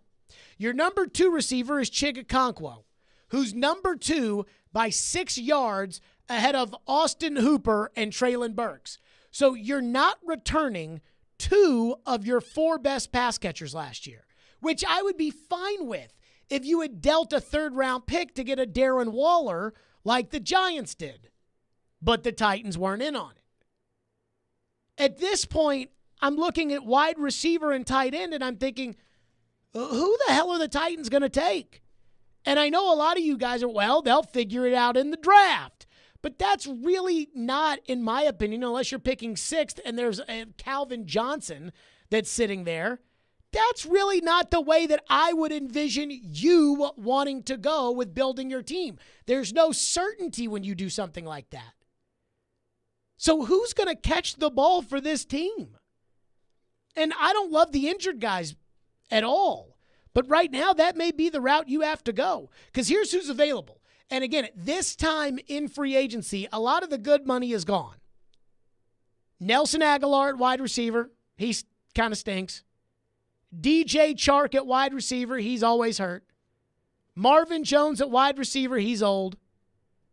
Odell Beckham Jr. at wide receiver. He's too expensive. Robbie Anderson at wide receiver. He's crazy. Cameron Brate at tight end, he's average. Now, I do wonder, because Hooper signed with the Raiders, I do wonder if Foster Moreau, who was a tight end last year for the Raiders. Backup, yeah. He was behind Darren Waller, but he did have 420 yards, which was similar to Hooper, and he had 12.7 yards a catch, which was better than Hooper. Yeah, he played a lot when Waller was out. But I just can't imagine that the Titans would be in on these guys. I don't think the Titans are in on any of these guys. Is Jeff Swaim under contract for next year? No. Michael in Madison says Hooper. Kevin Rader is, though. Michael in Madison says Hooper's getting 2.75. 2.75. I haven't seen that yet, but wow, that seems like a lot. If he's getting 2.75, maybe it's an up to. What are you doing? What are you doing? Apparently the up to is 3.5. Last year you paid him 6. 2.75 for Austin Hooper, according to Michael in Madison. What are you going to do? Who is going to catch the ball? I mean, it can't just be, well, we'll draft them. You know, because I asked that to Chris Sanders last hour. I said, Chris, what are they going to do? And we brought up receivers in the draft, and he's talking about Zay Flowers, and he's talking about Quentin Johnston, and he's talking about Jackson Smith and Jigba. Okay, then what are they going to do at tight end? He starts talking about Dalton Kincaid from Utah or Michael Meyer from Notre Dame. I'm like, Chris, you only have one first-round pick.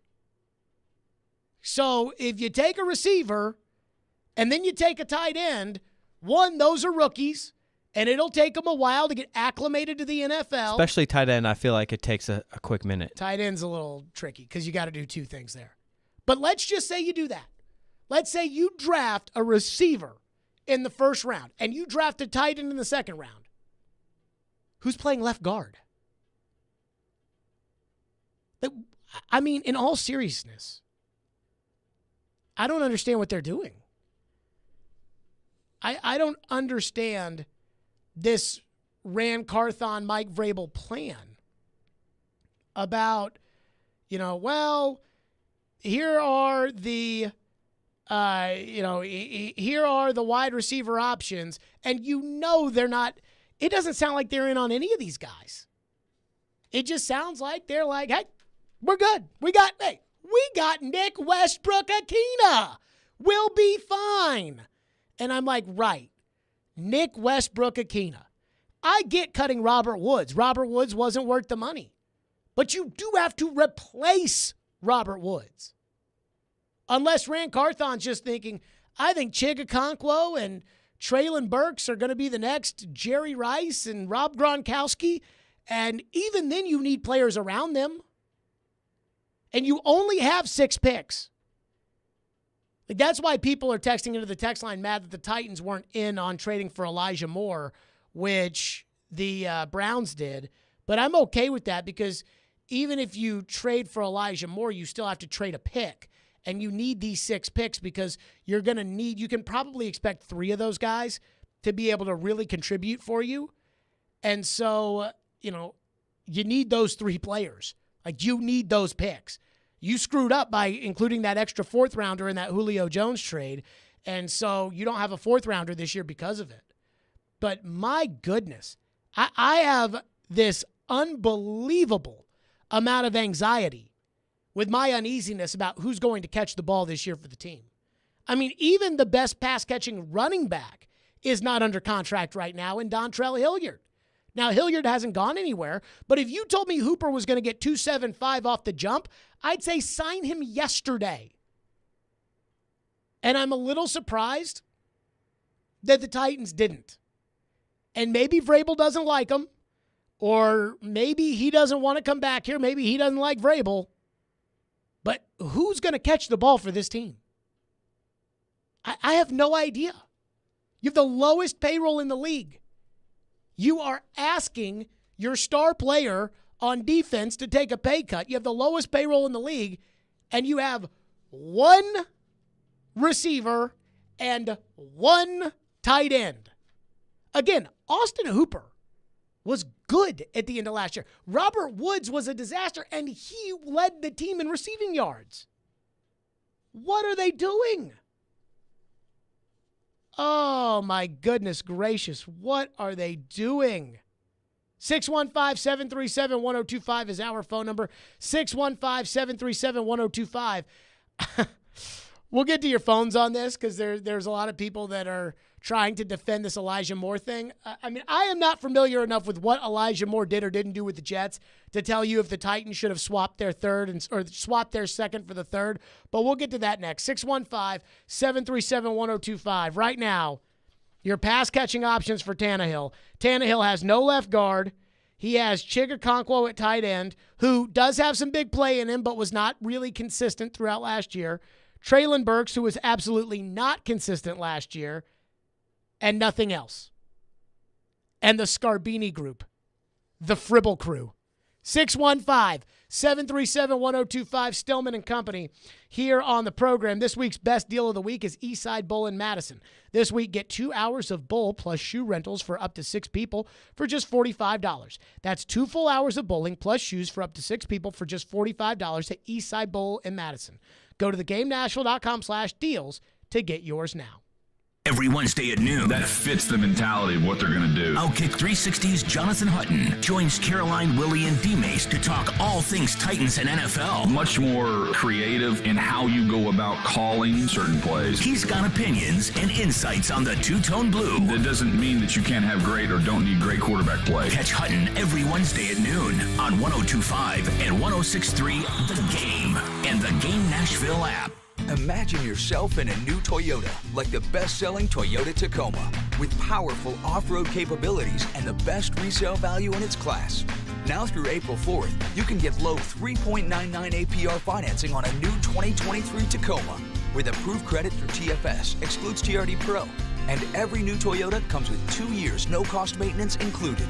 Get complete details at buyatoyota.com. Ready, set, go get your Toyota today. Toyota, let's go places. What if you could be credit card debt-free in 10 days and save as much as $1,000 a month? Loan Pronto's all-new Express Equity Line of Credit program is just what you need. Hey, Willie Donick here. You don't have to do a full home refi. You can tap a small portion of the equity you have and enjoy a super low monthly payment. With Loan Pronto's Express Equity Credit Line, you can close in 7 to 10 days. And a $50,000 loan would only cost you around $400 a month. It's that money to pay off high-interest credit cards or do a home improvement. You can access up to 90% of your home's equity, and 9 out of 10 homeowners won't even need an appraisal. Even if you did a total refi recently or just bought your home, you can tap the equity with this fast, easy program. Stop the madness and say no to 24% interest fees. Call Loan Pronto today. 615-499-5780. That's 615-499-5780 or go to loanpronto.com. Equal housing lender, NMLS 166-1781, subject to lender approval. Men, this is Evan Bass with the Tennessee Men's Clinic, and I know firsthand the drain low testosterone has on relationships. I was exhausted at the end of each day. Heck, I was tired all day. Even in my 30s, I barely had the energy to throw the football around with my boys. And then I finally treated my low T. It's changed so much. I feel like a teenager again. I have 5 kids, so I can almost keep up, and I got ripped. Now, I'm not saying you need a six-pack, but increased energy, belly fat reduction, better sleep, muscle tone, the mental effects alone, I've seen so many lives changed. And that's why I'm pleased to announce that we are now offering the same great services we offer in our Nashville clinic at our new location in Franklin. So call us today and book your appointment at our Midtown location or at our new clinic in Cool Springs. Your first visit is only $99 and includes blood work and a medical consult. Call 615-208-9090 or go to TennesseeMen'sClinic.com. Visit our website to learn more, including side effects. Treatment extra results vary. This week's Nashville's best deal is Eastside Bowl in Madison, a vintage bowling alley, music venue, diner, lounge, and arcade designed by locals for locals. And March 28th, don't miss the Battle of Nashville, Nashville's best Rage Against the Machine tribute band.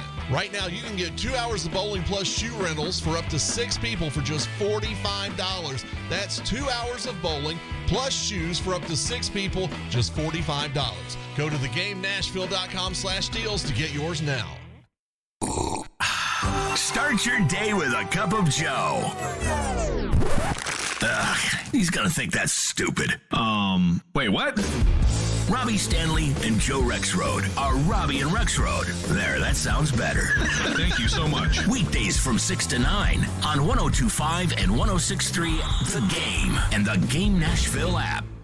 Strong opinions and a strong personality on your drive home. This is Stillman and Company, presented by TriStar Moving on 102.5 and 106.3 The Game and the Game Nashville app. They're going to have receivers available because at least 4 quarterbacks and maybe 5 are going to be taken in the first round, and that's going to drop other position players down. And so if they did that, targeting a receiver, then, yeah, a couple of guys. I mean, Smith and Jigba Last year, of course, was hurt, but the year before he was uncoverable at Ohio State. And he did most of his work out of the slot. And that actually is a great thing for the Titans, given that their offensive line is a work in progress. And you've got he would be good.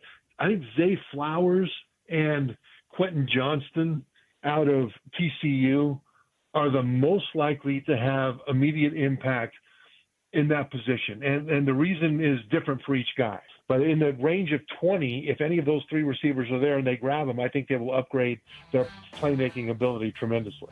Boy, they need a wide receiver. That was Trevor Maddich on our show yesterday. And I just keep wondering, Austin Hooper's gone now. Robert Woods, they cut. I'm fine with that. But right now, your receiver market is all either old guys, injured guys, crazy guys, or guys who, quite frankly, suck. And it's kind of similar at tight end. Now, the Jets just traded Elijah Moore. They signed Mecole Hardman to a 1-year up to $6.5 million deal, which means not $6.5 million. They signed Mecole Hardman to that contract and then traded Elijah Moore, who was a very hot player coming out of college out of Ole Miss. I mean, I remember TD was just, he freaking loved Elijah Moore. And so they ended up drafting him, I think, in the second round, high in the second round, the Jets did. They've traded him to the Browns. It's a pick swap where the Jets end up getting Cleveland second, and Cleveland gets the Jets third. And so a lot of people, because I'm telling you, you can't do something like that if you're the Titans, because you need those picks to be players. A lot of people are saying, well, the Jets got a pick back. Zach in Nashville texts in and says, excuse me, the Browns got a pick back with Elijah Moore in the trade. Right. But the difference in value between the pick that they gave up and the pick they received is about 260, which means that they basically gave up a high third-round pick in order to acquire Elijah Moore.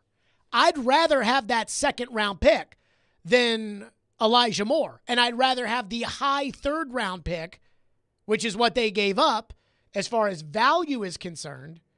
That's what they gave up. And because of that, I'd rather have that higher pick. What bothers me is that right now, free agency, the money's starting to dry up. The Titans, according to SpotTrack, have the lowest payroll in the NFL. They're trying to move Derrick Henry, supposedly. They asked Kevin Byard to take a pay cut. And yet, here we are looking at other teams, sign guys that have been productive for little money. And we don't do we hear about anybody visiting the Titans? Not that I've seen. I mean, we don't have anybody visiting the Titans. We have former Titans visiting other teams, but that's about it. We don't have anybody visiting the Titans. No. And so who's going to catch the ball?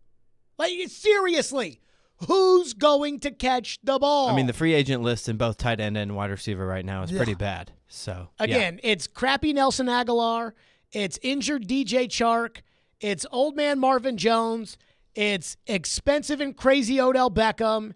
It's office rocker Robbie Anderson. That's who's out there. I don't like any of those guys.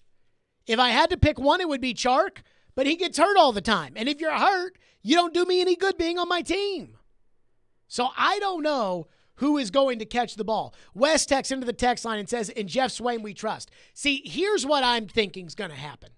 And I don't necessarily feel good about this. I'm not saying it won't work. I'm telling you, I do not feel good about this. Let me say this. If I ever have kids, when they learn how to drive and they start driving by themselves like at 16, 17, 18 years old, if I'm this anxious about who's going to catch the ball for the Titans, how anxious am I going to be about those kids driving that car? Yeah, it could get pretty bad. It could be pretty bad. Here's what I think is going to happen. I think, for instance, the 49ers drafted George Kittle in the 5th round. They rely heavily on analytics. The numbers tell us that this guy is the guy we need. And so I think what's going to happen is they're going to say, we've got Chig, we've got Treylon Burks, we're going to take a receiver in the 1st or 2nd round, which I hate being in that position. We're going to take a guard high in the draft. And then, we'll roll it with Kevin Rader and Nick Westbrook-Akine and those guys outside of the receiver we pick. And then we'll pick a guy in the 5th or 6th round as a tight end, and that guy will come help us out. But I'm worried that they're going to line up the Fribble crew outside of Burks and Okonkwo, and I'm not sold completely on Okonkwo, and Burks has not proven to me that he can stay healthy enough to be a reliable NFL receiver. Texter says, do you think they're going for DeAndre Hopkins? Of course not. I mean, let me just say this about all the old players out there. And I don't necessarily like old players, but I like old players who are cheap if they still have something left, like just a little something left. $4-5 million, the kind of money you're paying Aaron Brewer. These guys like Ezekiel Elliott, they don't want to play for $3 million. Like, they want to play for $10-11 million. An old and unreliable and PED DeAndre Hopkins, no. I'm not interested in. And I don't think the Titans are going to be interested in him either. I mean, I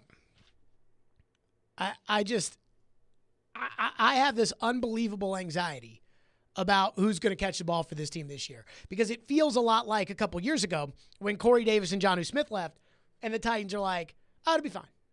It'll be fine. We got Nick West. Remember they told Joe, we got Nick Westbrook-Ikhine. We'll be fine. And they pretended that Anthony Ferkser could be a starting tight end in the NFL, which was just an absolutely absurd idea. And then they traded for Julio Jones, and I begged them. I said, don't do it. Do not trade for Julio Jones, whatever you do. So let me say this. Let's hope they hit it out of the park in this draft with whatever receiver it is that they take probably in the second round. I was thinking about this a lot today.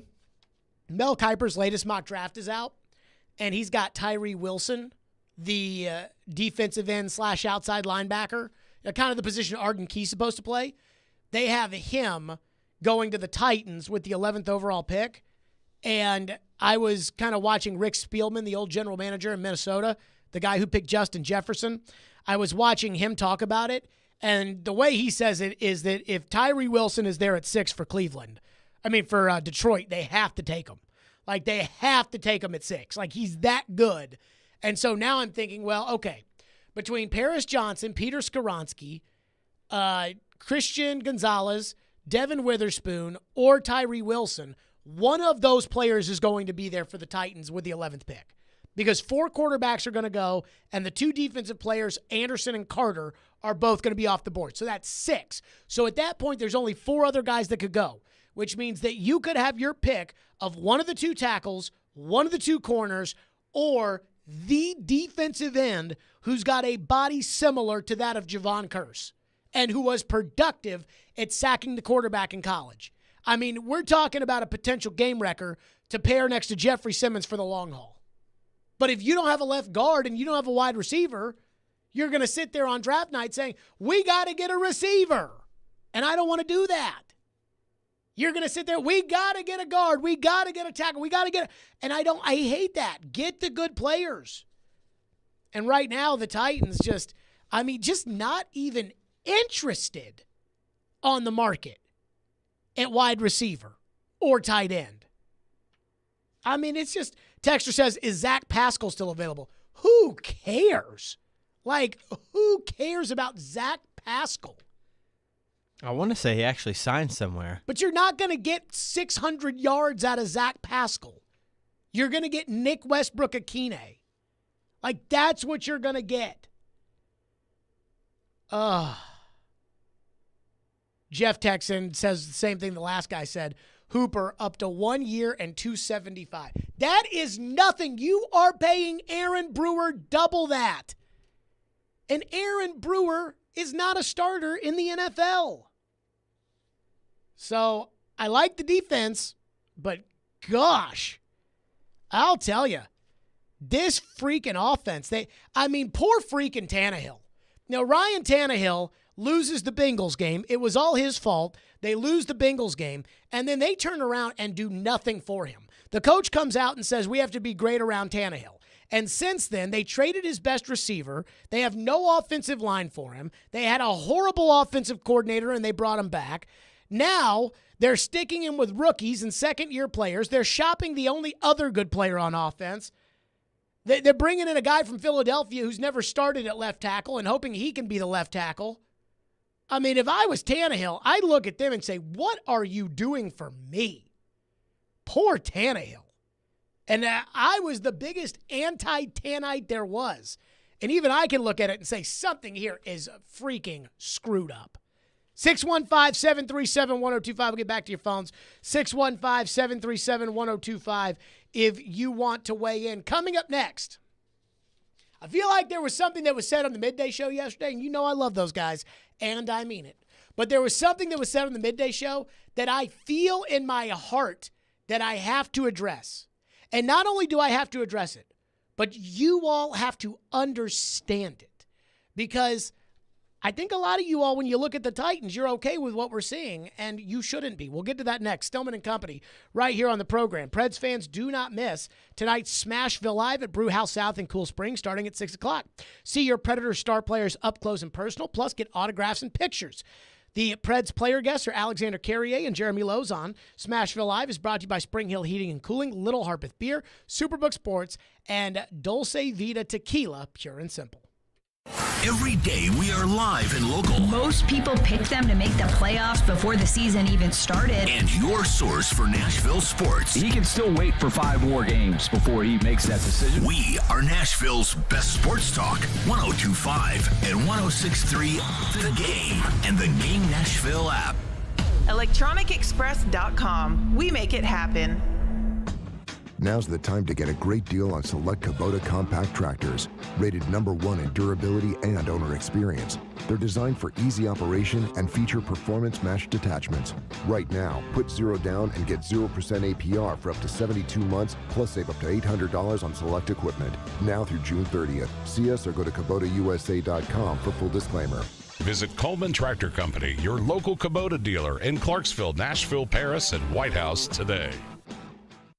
For one day only, Saturday, March 25th, get 5+ acres and a new cabin package on sale for only $69.9 during the Nashville Acreage Grand Opening Land Sale. Don't miss this once-in-a-lifetime opportunity to get the best of both worlds. Flat, usable, prime Nashville acreage with the biggest and most spectacular ridgeline views in the entire Nashville area. Priced below market prices. Come explore this recreational paradise and make your dreams of owning exceptional Nashville acreage a reality for less. With 5+ acres and a new cabin package for just $69.9. Best of all, these properties include first-class infrastructure like county water, electric, and county road frontage. All huge advantages in today's market. Appointment times are filling up fast. Call now to book your private tour. 615-437-6348. That's 615-437-6348. Cabin kit package for materials only. Delivered to site by third party. Taxes and delivery not included. Price is subject to change without notice or obligation. Call for complete details. An equal housing opportunity.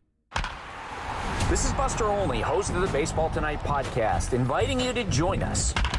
We go 3 days a week with great guests from players such as Mike Trout and Carlos Correa, managers like Dusty Baker and Dave Roberts, general managers like Brian Cashman and Alex Anthopoulos, and our regulars, Tim Kirkchin, Sarah Langs, Jeff Pass, and Carl Ravitch. Baseball is a great fishbowl of humanity, and we go big game fishing every day. Listen wherever you get your podcasts. Your Game Center update. This Game Center update is brought to you by the law offices of Amanda J. Gentry. The Nashville Predators had a nice rebound game in Buffalo last night, taking down the Sabres 7-3. Rookie Luke Evangelista tallied 4 points with 2 goals and 2 assists to lead the way. He's the first rookie in Preds history to record 4 points in a single period. Don't miss the latest edition of Smashville Live tonight starting at 6. Max Hers and Hal Gill will be joined by Preds players Alex Carrier and Jeremy Lozon. Nashville is back in action on Thursday when they host Seattle. Vandy Hoops returns to the Memorial Hardwood tonight as they host UAB in the NIT quarterfinals. Head coach Jerry Stackhouse was on Caroline, Willie, and D-Mace today and talked about how the team has been playing down the stretch. It's fun to watch, man. It's fun to watch these guys compete. They enjoy being around each other. They enjoy, trying to bring a game plan to the game, and then just really believe that they're gonna find a way to win. Hear coverage of the Vandy Sports Network starting at 5:30 on 93.3 Classic Hits. And per Jordan Schultz of The Score, former Titans tight end Austin Hooper has signed a 1-year deal with the Las Vegas Raiders. This update is brought to you by the law offices of Amanda J. Gentry. I'm Ian Safar for 102.5, 106.3 The Game. For more, follow us on Twitter at 1025 The Game or visit thegamenashville.com. Live from the Hiller Plumbing, Heating, Cooling, and Electrical Studios. WPRT-FM Pegram, WPUC HD2 Laverne. Broadcasting on Alexa. I appreciate that. And other smart speakers. 1025 and 1063. 1, 2, 3. I think it was a good game. Had a couple of big plays. The Game. A Cromwell media station. Where you have a voice. He had a competent coaching staff. You just play terrible and you keep playing. And we have strong opinions. What a whiny freaking crybaby response. This is Stillman and Company with Jared Stillman. Presented by TriStar Moving on Nashville's best sports talk, 1025 and 1063 The Game and the Game Nashville app. Stillman & Company is delivered by TriStar Moving, 1025, 1063 The Game. Streaming live on Twitter, Twitch, YouTube, and Facebook Live. Thanks to Superbook Sports. Live from the Hiller Plumbing, Heating, Cooling, and Electrical Studios. So I love the Midday Show. I love all of those individuals. I love them. I think they do a great job. I listen to their show. And, I just... Yesterday, I was listening to Willie and Derek and Chase... And I mean the boo-hooing about Derrick Henry and Kevin Byard's cap numbers, about what are they going to do about this $19 million cap number for Kevin Byard, just drove me up a freaking wall. So much so that I was driving, and I was supposed to turn, and I forgot to turn, and then I ended up in Belmead. And I was like... supposed to turn into Green Hills. I did not. So, that being said, everybody knows, if you listen to this show, you know that I think the cap is fake. And the reason why I think the cap is fake is in large part because it is. Now, Chase brought that up to Willie yesterday, and here's what Willie said. Jared likes to say the cap is fake. Mm-hmm. I think the cap, you can manipulate the cap. Mm-hmm. If you really want... Jared is a lot smarter than he's smarter. He's smart enough to know that he is just putting on a show when he says that. Okay. I believe that Jared is not that dumb to actually think that the cap is fake. He's not that dumb. Right, but he's a smart guy. To his he has point, a good education. He likes to say that, but he's only doing that for show because he knows that there is a cap. He loves to say the cap is fake. There is a cap. Nobody believes it. 0 people believe him. Unless he thinks the earth is flat, then you can go out and hang out with Kyrie Irving. But leave Kyrie alone, man. Take a graduate course at Duke on whether the earth is flat or not. Jared and Kyrie could be there. The cap is like a thing of Play-Doh, though, right? You can massage it, you can move it, you can mold it. Okay, so Willie's like, Jared's just doing this for show and everything else. Let me say this. I love Willie Donick with all my heart. I love Aaron Donick with all my heart. And I mean that. And I know that I drive Willie Donick mashugana. I know it. You don't have to tell, you drive Willie. I know I drive Willie crazy. It's okay. I love him. It doesn't matter. I mean, he might love me. I have no idea. I know I drive him crazy, but I love him. So just put that out there. The cap's fake. I mean, the cap's fake. And this idea that he's saying, well, Jared does that for show. I am not Tucker Carlson. If you saw my text messages, you would not see something that says, oh, here's Jared talking about how the cap is really a hindrance from keeping the Titans to sign real players. No, I don't believe the cap at all. I see every year. I used to believe in the cap. I did use, like a lot of you out there, I used to believe the cap was real. Then I just watched team after team after team. And I watch situation where it's like, oh, they can't cut that guy. They can't trade that guy because the dead cap hit would just be way too much. And nope, they did it. And I just, every year, this is the year that it really comes home to roost for the Saints because the cap is just so much. The Saints just keep kicking the can and eventually it'll catch up to them. Nope, it doesn't. The Saints just went out and signed a $100 million quarterback. Or, you can restructure contracts, but eventually it'll be an issue that Really? Because Deshaun Watson gets his contract restructured every year, and he's got a $68 million cap hit next year. And guess what they'll do? They'll restructure it. And then what will they do the year after that? They will restructure it. The cap is fake. It does not cap your spending. Somebody texted me yesterday, and they said, well, you know, the reason why the Titans couldn't sign Josh Dobbs is because Cleveland gave him $2 million guaranteed. And I'm like, does Cleveland use a different cap than the Titans do? Because the Titans can't afford it, but they're only paying their quarterback $27 million. Cleveland's paying their quarterback $46 million. Somehow the Titans quarterback's contract is $36 million against the cap, and the Cleveland quarterback is $19 million against the cap. Somebody's got to explain that to me. Oh, yeah, it's fake. That's what it is. And not only that, now, I could be wrong about this, but I think Willie would agree. ESPN.com does not count as FlatEarthQAnon.com, right? Like, this is a real website, ESPN. Okay. So, this is an article from last year. ESPN, quote, "The salary cap is and isn't real depending on whom you ask." This is Jeremy Fowler. "At the annual owners meetings 2 weeks ago, I asked several front office executives on background, which means I'm going to use what you say, but I'm not going to say that you said it. I asked several front office executives on background if they believed the salary cap was real. At least 2 flat out said no. They considered it an accounting tool of sorts or a guide to determine which players can or cannot be replaced, but not a major deterrent to any big picture plans." They said, they're telling Jeremy Fowler, yeah, dude, that thing's fake. I had a former general manager in the NFL at the Super Bowl tell me, yeah, cap's fake. Well, I said to the manager, I said, the cap's fake. And he was like, yeah, you're right, it's fake. I talked to an agent yesterday.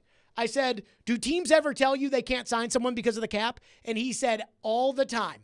A team will tell me, we can't sign that guy because of the cap, and then they'll turn around and they'll sign somebody else at the same position for more money the next day. The cap's fake. And what I can't get over about the cap is, like, I compare this to baseball because there is no penalty if you're over the cap in the NFL because you can just massage it. It's like if you were to be pulled over and the officer were to come up to your car and say, you were doing 80 miles per hour. And you said, oh, well, the speed limit's now 81. And the officer says, okay, drive on, sir. There's no punishment. In baseball, if you spend too much money, then they will come to you and they will take away your draft picks. And you will have to pay real money to the rest of the league. Like, you will have to write the Miami Marlins a check if you spend too much money. And that's baseball. Like, that's real. That is, you know, you're losing draft choices. But in football, it's like, oh, I can't do it because of the cap. Cleveland's spending $280 million on their team. You're spending $170 million on your team. It's not the same. And I love it because the way that we've been trained to think is that in baseball, you know, the Yankees are in contract negotiations last year with Aaron Judge, and it's like, Steinbrenner, get off your ass and sign Aaron Judge. We are the Yankees, and you need to sign Aaron Judge for whatever it takes because that's the Yankee way. And the Yankees are like, well, but the luxury tax, I don't care about the luxury tax. In the NFL, it's, we can't sign him because of the cap. And the fans are like, ah, shucks. Whereas in baseball, where there are real penalties for spending too much money, it's, Steinbrenner, get off your ass. The cap, it's so fake. And you people, because I used to believe this too, and I don't know. People ask me, they say, well, what would Floyd say if he heard you say the cap is fake? And I'll tell you exactly what he said when he was still alive. He said the rules are not the same as they were when he was general manager. And he might be right. Or when I was, 13, 14 years old and they had to get rid of Derek and Samari Rolle and Kevin Carter and all those guys, maybe Bud Adams just didn't want to pay the money.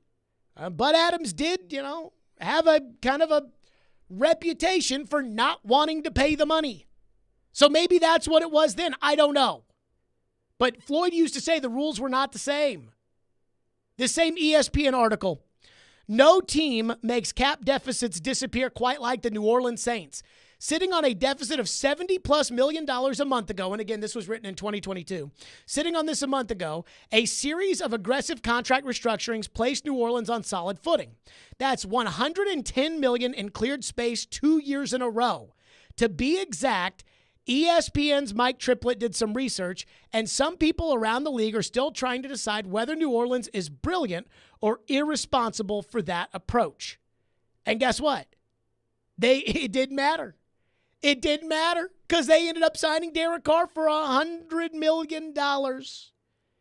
In reality, according to this ESPN.com article, it basically says that deep down inside that the league doesn't not sign players because of the salary cap, which is the whole point. Teams use the salary cap as a scapegoat in negotiations. Again, this is Jeremy Fowler. Most teams I spoke to say they rarely let a player they really want to keep walk because of the cap. They can work around cap issues. The team either doesn't think the player is worth the money or believes it can find a replacement elsewhere thanks to trades, comp picks, or old-fashioned saving. That's why I think the Saints aren't all that worried about it each year, one veteran NFL agent said. Look at all those years they kept redoing Drew Brees' deal to create cap space. They can do whatever they need to do each year. I love Willie with all my heart. The cap's fake. And this idea that I'm saying on the air that it's not, that it's just for show. Jared knows all about the cap. He's so smart. That's not for show. like Ian, I think you know me pretty well. I think you're pretty much convinced the cap is fake at this point. I mean, and there's really no convincing me back. And I get so mad when I watch TV and I see people say things like what they were saying today about, oh, that Derrick Henry cap hit's way too high. It's just weird because the cap's not really doing what it's meant to do, right? It's not really, I don't know, it's not really capping spending. People are being able to, it's forcing you to restructure a lot of these contracts. And the way you structure the contracts is pretty much the only way the salary cap is real at this point. Right. Is that it forces you to make these contracts really funky. And if it were no salary cap, perhaps things would be a little bit different. Would the Rams have traded Jalen Ramsey if the cap didn't matter? Yes. Maybe. The reason the Rams traded Jalen Ramsey is because they didn't want to give him another contract. Exactly. If they didn't have to do that, though, would they have still kept him? Well, I mean, it forces you to restructure. And if you don't want to restructure, you kind of have to get rid of them. So, are there certain circumstances in which you would or would not restructure if there was no salary cap? I don't know. I want to go back to Ramsey. That had nothing to do with the cap.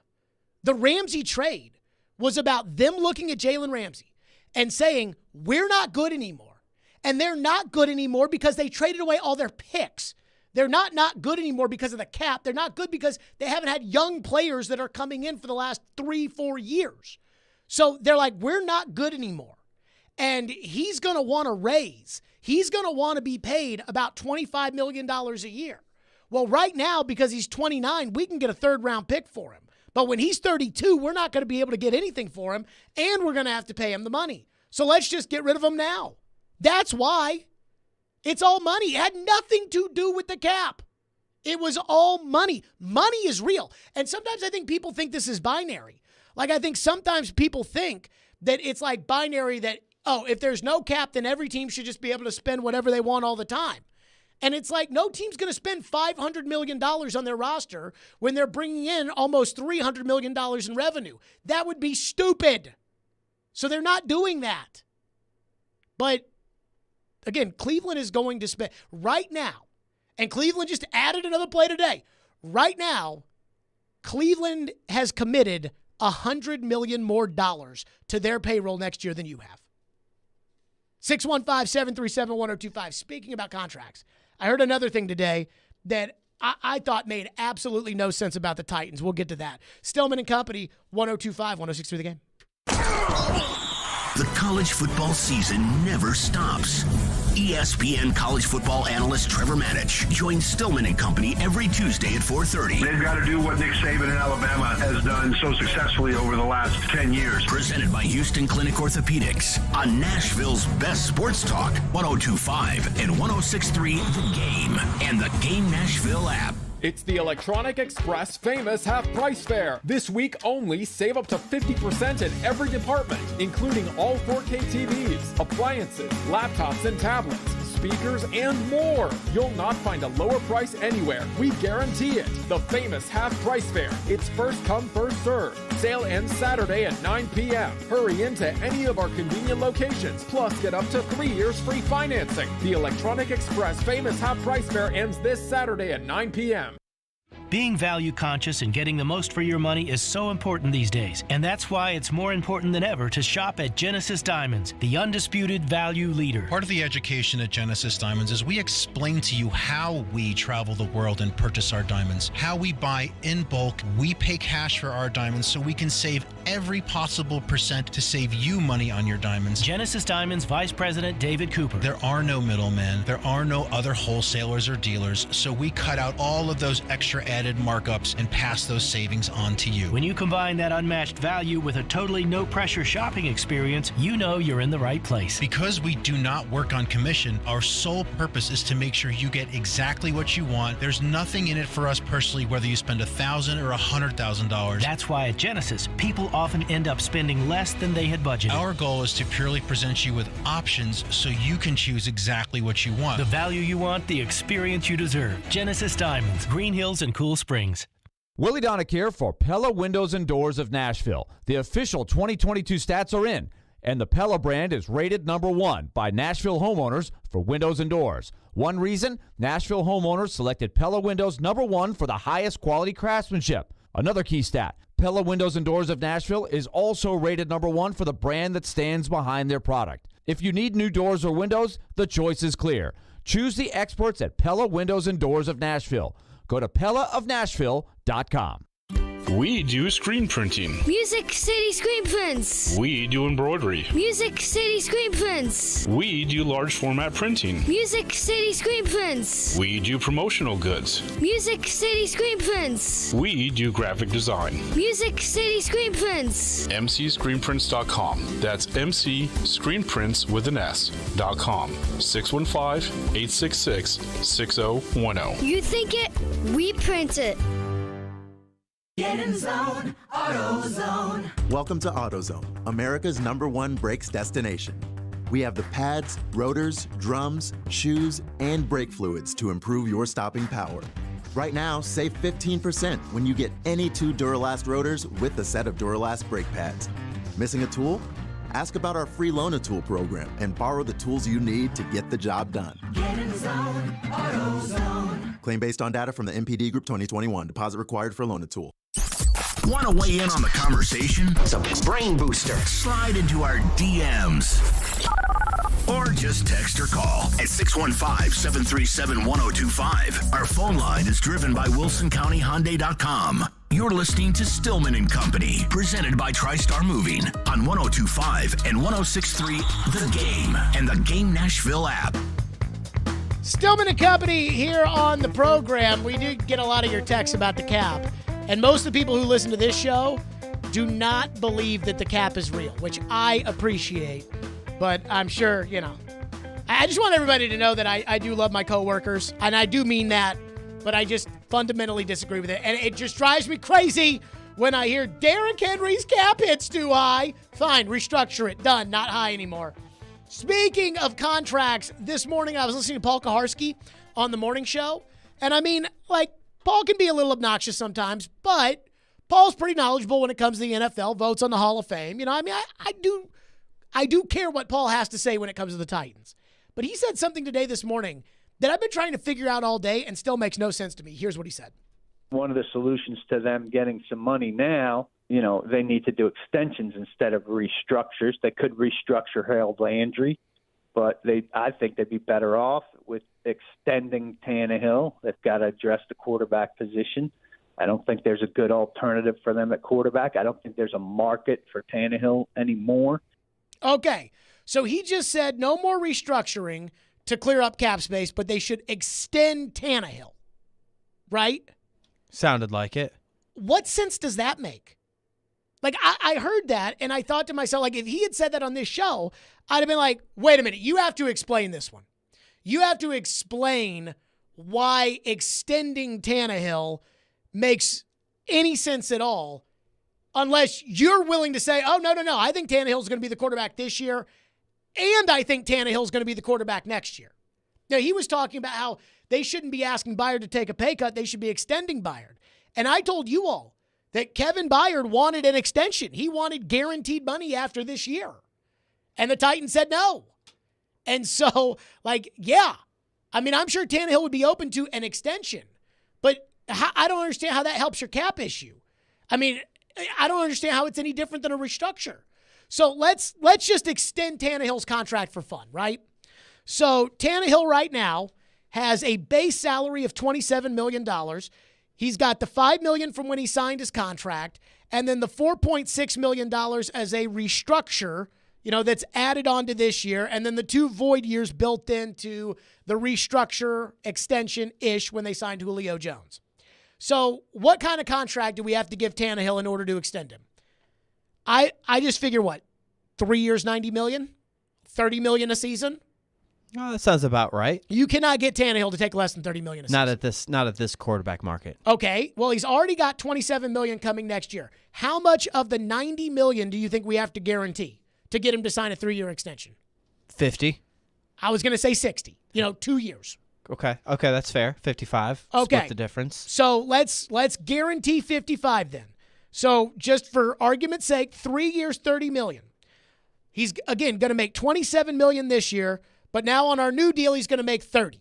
So let's give him a $25 million bonus, and let's give him a $5 million salary. So that would reduce his cap number, his current cap number, and I'm going to take my calculator out for this. Tannehill's current cap number for next year is $36.6 million. Instead, we're going to have 8.3 because that's the signing bonus that's spread out over the other 3 years, plus the $5 million salary, plus $5 million from his original signing bonus, plus 4.6 for the restructure. So now we have slashed off, $14 million from 36.6 to 22.9. So we have saved $14 million in cap space on Ryan Tannehill's deal. But Ryan Tannehill is now your quarterback for next year. And let's add $25 million to this number because that's going to be his salary for next year, which we guaranteed. And now you're looking at a cap hit next year of $72.9 million. Wow. So congratulations on the extension. Tannehill is now $72.9 million for next year. Does that make any sense? Now, let's cut Tannehill. The money's guaranteed. So we have to take all the other money, shift it up, and you're looking at probably a $100 million cap. Or actually, you're looking at basically an $80 million cap hit at that point. So unless you're committed to Tannehill being your quarterback, and this is what the Vikings have gotten themselves into. Every year, they have to extend Kirk Cousins because if they don't, the next year's cap number is going to be too high. I mean, originally, the Kirk Cousins deal, it didn't look that bad when they signed it, even though it was fully guaranteed. But every year, Cousins had him over the barrel where they would enter free agency and Cousins' cap number would be something like $50 million, and so they'd have to redo the deal every year. In fact, Kirk Cousins last year had a cap hit of $31 million. Kirk Cousins had a base salary of $5 million. He had a $16.2 million signing bonus, a $10 million roster bonus, a $160,000 restructure, and he had a $31 million cap hit. His dead cap was $80 million. If they were to cut Cousins right now, he'd have a dead cap of $48 million. And then next year, he doesn't even have a contract, and he'll count $28.5 million against their cap. So if that's what you want to do, that's fine. But, I mean, the way Tannehill's deal is right now, If Tannehill just plays on his contract, then at the end of the year, he moves on, and next year you've got a $9.2 million cap charge for Tannehill, and you move on with your life. Or would you rather extend him, like Paul said, and try fooling around with a $72.9 million cap hit next year? I don't think anybody wants to do that either. So I don't know what he's talking about when he says you need to extend Tannehill. Because the real way to extend Tannehill and to lower the hit would be to make it like a 4 or 5 year deal. And are you really going to make it a 4 or 5 year deal with Ryan Tannehill at 35 years old? I'm not sure that makes any. I'm not sure that makes any sense to me. Texter says, do a 2-year, $60 million deal with a $30 million signing bonus and $50 million guaranteed. And that lowers the cap hit. See, what he's not factoring in is the bonus money and the restructure money and everything else that's already paid. There's no way to do this. I mean, I think you have to let, it's just me, but I think you have to let Tannehill play on this deal and then go from there. JC in Goodlettsville said, so now you're proving the cap is real. No, I'm not proving the cap is real. Again, they can add void years and everything else and June 1st cut and cut it in half and work with a $25 million cap hit and restructure other deals and just bring guys in. But you're the ones that are telling me that, hey, to clear up cap space, we got to extend Tannehill and we can't restructure any more contracts. And I'm like, why not? 615-737-1025 is the phone number, 615-737-1025 if you want to weigh in. Fitz normally joins us. We'll see if he will next. Or your phone, Stillman and Company, 1025-1063 The Game. Want a chance to win tickets to an upcoming Preds game? Yes. Tune in to Robbie and Rex Road every weekday Preds game day at 8:45 for Preds Pick to Click. Guess a goal scorer and win. I'll take Roman Yost. Matt Duchene. Pick to Click is brought to you by TJ Anderson Homes of Benchmark Realty. Visit tjandersonhomes.com to see why they are referred so often. And by Superbook Sports, voted #1 sportsbook in Vegas. Download their app today. Preds Pick to Click. We are 102.5 and 106.3 The Game. Spring in and style up with huge savings on top athletic brands at your Dick's Sporting Goods warehouse sales store in Franklin. Stay active this spring with up to 70% off the athletic styles you love. Shop deals on thousands of styles from top athletic apparel and footwear brands like $10 tees, tanks, and shorts for the family, $20 swimwear, $20 golf polos, and running footwear for $60 or less. Find incredible deals and incredible style at your Dick's Sporting Goods warehouse sales store in Franklin at Watson Glen. This is for the men who never settle, the ones who believe only quitters end a game in a tie, the type of guys who choose the bar with the biggest TVs to overcompensate for theirs at home, and the men who use PTO to catch afternoon basketball in March with the boys. This is the Lodge mentality. This is Twin Peaks. Who wants to settle for a single TV? With more TVs, bigger screens, plus our fabulous scenic views, there's more to watch at Twin Peaks. Hey, it's Jared. Are you looking to move? If so, do yourself a favor and reach out to my friends at TriStar Moving. You can be assured your move will be stress-free because they've got new utility vans to help with pack jobs to separate your high-value or fragile items from the bulk of your furniture, and their movers are carefully picked and highly trained. No one in the game is doing this. TriStar Moving is raising the standard in the moving industry. When you're ready to move, give them a call. TriStar Moving, 615-640-1219, or online at nationalmoving.org/radio, and tell them Jared Stillman referred you for 10% off. That's TriStar Moving.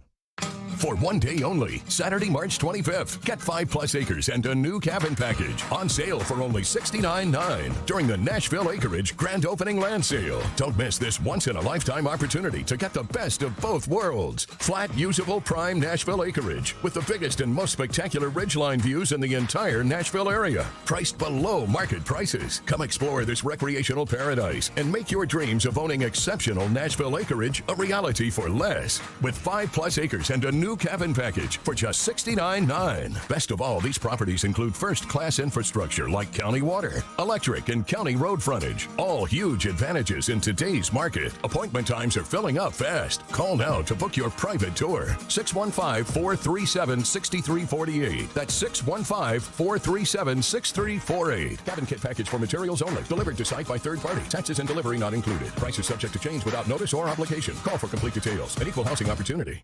102.5 and 106.3, The Game is live and local. And now, let's meet the starting lineups. Robbie and Rex Road 6 to 9. You are talking about a team that's building a roster. Chase and Michelle 9 to 11. He's still under contract. It's not always X's and O's. Caroline, Willie, and D-Mace 11 to 2. Trades, free agents. Let's get it going. I think this is a good hire. And Stillman and Company 2 to 6. I can give you one of the best coaches in the league. And don't forget, we're your home for all things Nashville. He scored! Nashville's best sports talk. 102.5 and 106.3, The Game. Hey Nashville, this is Vanderbilt head coach Jerry Stackhouse. You're listening to Nashville's best sports talk, ESPN 102.5 The Game. Stillman and Company, we will be giving something away later this hour, so listen for your opportunity to win that. And it's actually a pretty good prize, which we normally don't have. So we'll do that. To your phone, 615-737-1025. Texter into the text line says, extend Tannehill now. The cap isn't real. Cut him later. No harm. Why don't you just restructure him? Why don't you just restructure him with void years like you did the first time? That's my point. It's like, again, if you're going to do this, if you're going to extend Tannehill, you have to be willing to say, hey, you are going to be the quarterback next year. And I'm sorry, but I listen to a lot of your phone calls and a lot of your texts, and a lot of you don't want Tannehill to be the quarterback next year. A lot of you don't want Tannehill to be the quarterback this year. And so now you're going to commit to it? They wouldn't even commit to Tannehill. Every time they get an opportunity to talk, it's like, we love Ryan, but, we'll see where we go from here. And you want to guarantee him $30 million for next year? You want to basically guarantee he's your quarterback? Why not have Ryan Tannehill work for that? LD from McMinnville texts into the text line and says, a maximum restructure or contract extension increases the amount of cap space via conversion into a prorated signing bonus by either extending the contract or adding void years to a contract that do not extend the contract but are used as placeholders, blah, blah, blah, blah. Minimum restructures or extensions are typically considered a renegotiation of the contract that requires the player's consent to execute. Okay, I know how this works. Again, you can lower the cap hit. That's fine. But if you do that, you have to guarantee him real money for next year. And especially LD from McMinnville. That's the last person in the world that every day he texts into the text line complaining about Tannehill. Every single year. Every day. The one thing that I keep getting hung up on, and this number may not be right, and I already know that by saying that this number may not be right, the official stance is going to be, well, you even said that the number may not be right. But when it comes to cash that is spent right now, according to the NFL, or according to Spotrac in the NFL, the Tennessee Titans currently have the least amount of money spent for next year. I do not understand how we're okay with that. I do not understand how we look at this and we see $160.6 million on their books and almost everybody else is into the 200s. Denver is at 244.3. So Denver is practically spending $80 million already more than you. And that doesn't include if Denver were to add anybody else. So when I see Austin Hooper go for $2.5 million to the Raiders, and I think Hooper is a useful player, and I think the Titans need more useful players, I'm wondering, why could the Titans not pay the $2.5 million? Everybody else is spending big, or at least bigger than you. The Raiders, a poor franchise. Everybody makes the joke that when you take on the NFL, you're taking on 31 billionaires and the Raiders. The Raiders have $215 million committed for next year. The Saints have $231 million committed for next year. The Niners have $220 million committed for next year. The Commanders, with that owner and that cheap stadium, have $219 million committed for next year. So when I have all this anxiety about who's going to catch the ball for the Titans, I'm thinking to myself, well, where's all this money going? How do the Titans have a quarterback set to make $27 million and still the lowest payroll in the NFL? I mean, the Detroit Lions have a higher payroll than you. The Indianapolis Colts don't even have a quarterback, and they have a higher payroll than you. I don't get it. And people will say to me, well, spending does not equal winning. And I agree. Just like a recruiting class does not equal a national championship. But it's very, very hard to recruit. It's very, very hard to win if you can't recruit.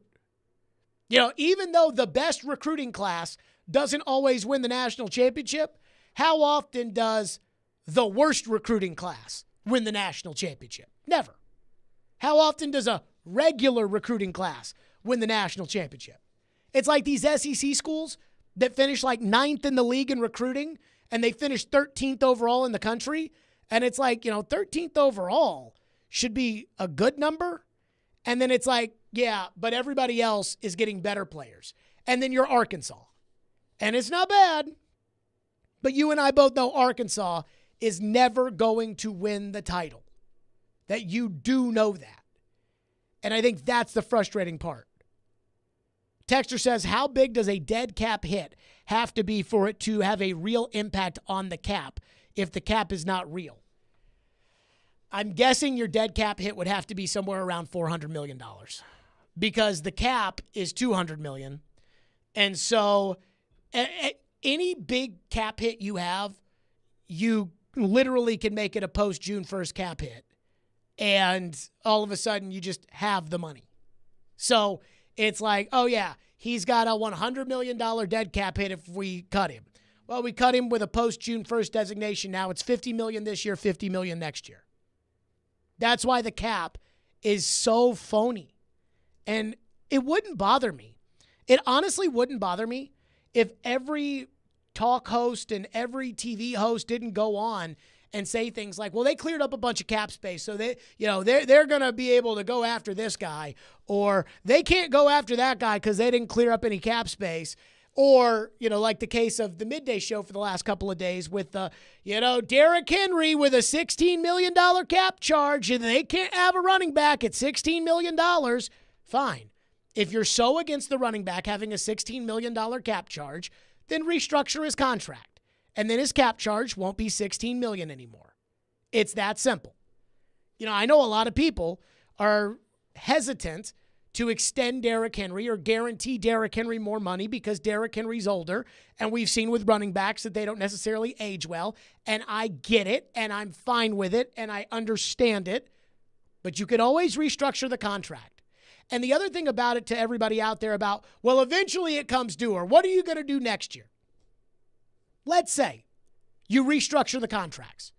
You restructure Henry, or you restructure Byard, or you restructure Tannehill, and let's say you're not good this year. For everybody out there that thinks that this team has no chance to compete for a Super Bowl, which I think is wild to be sitting here in March and debating.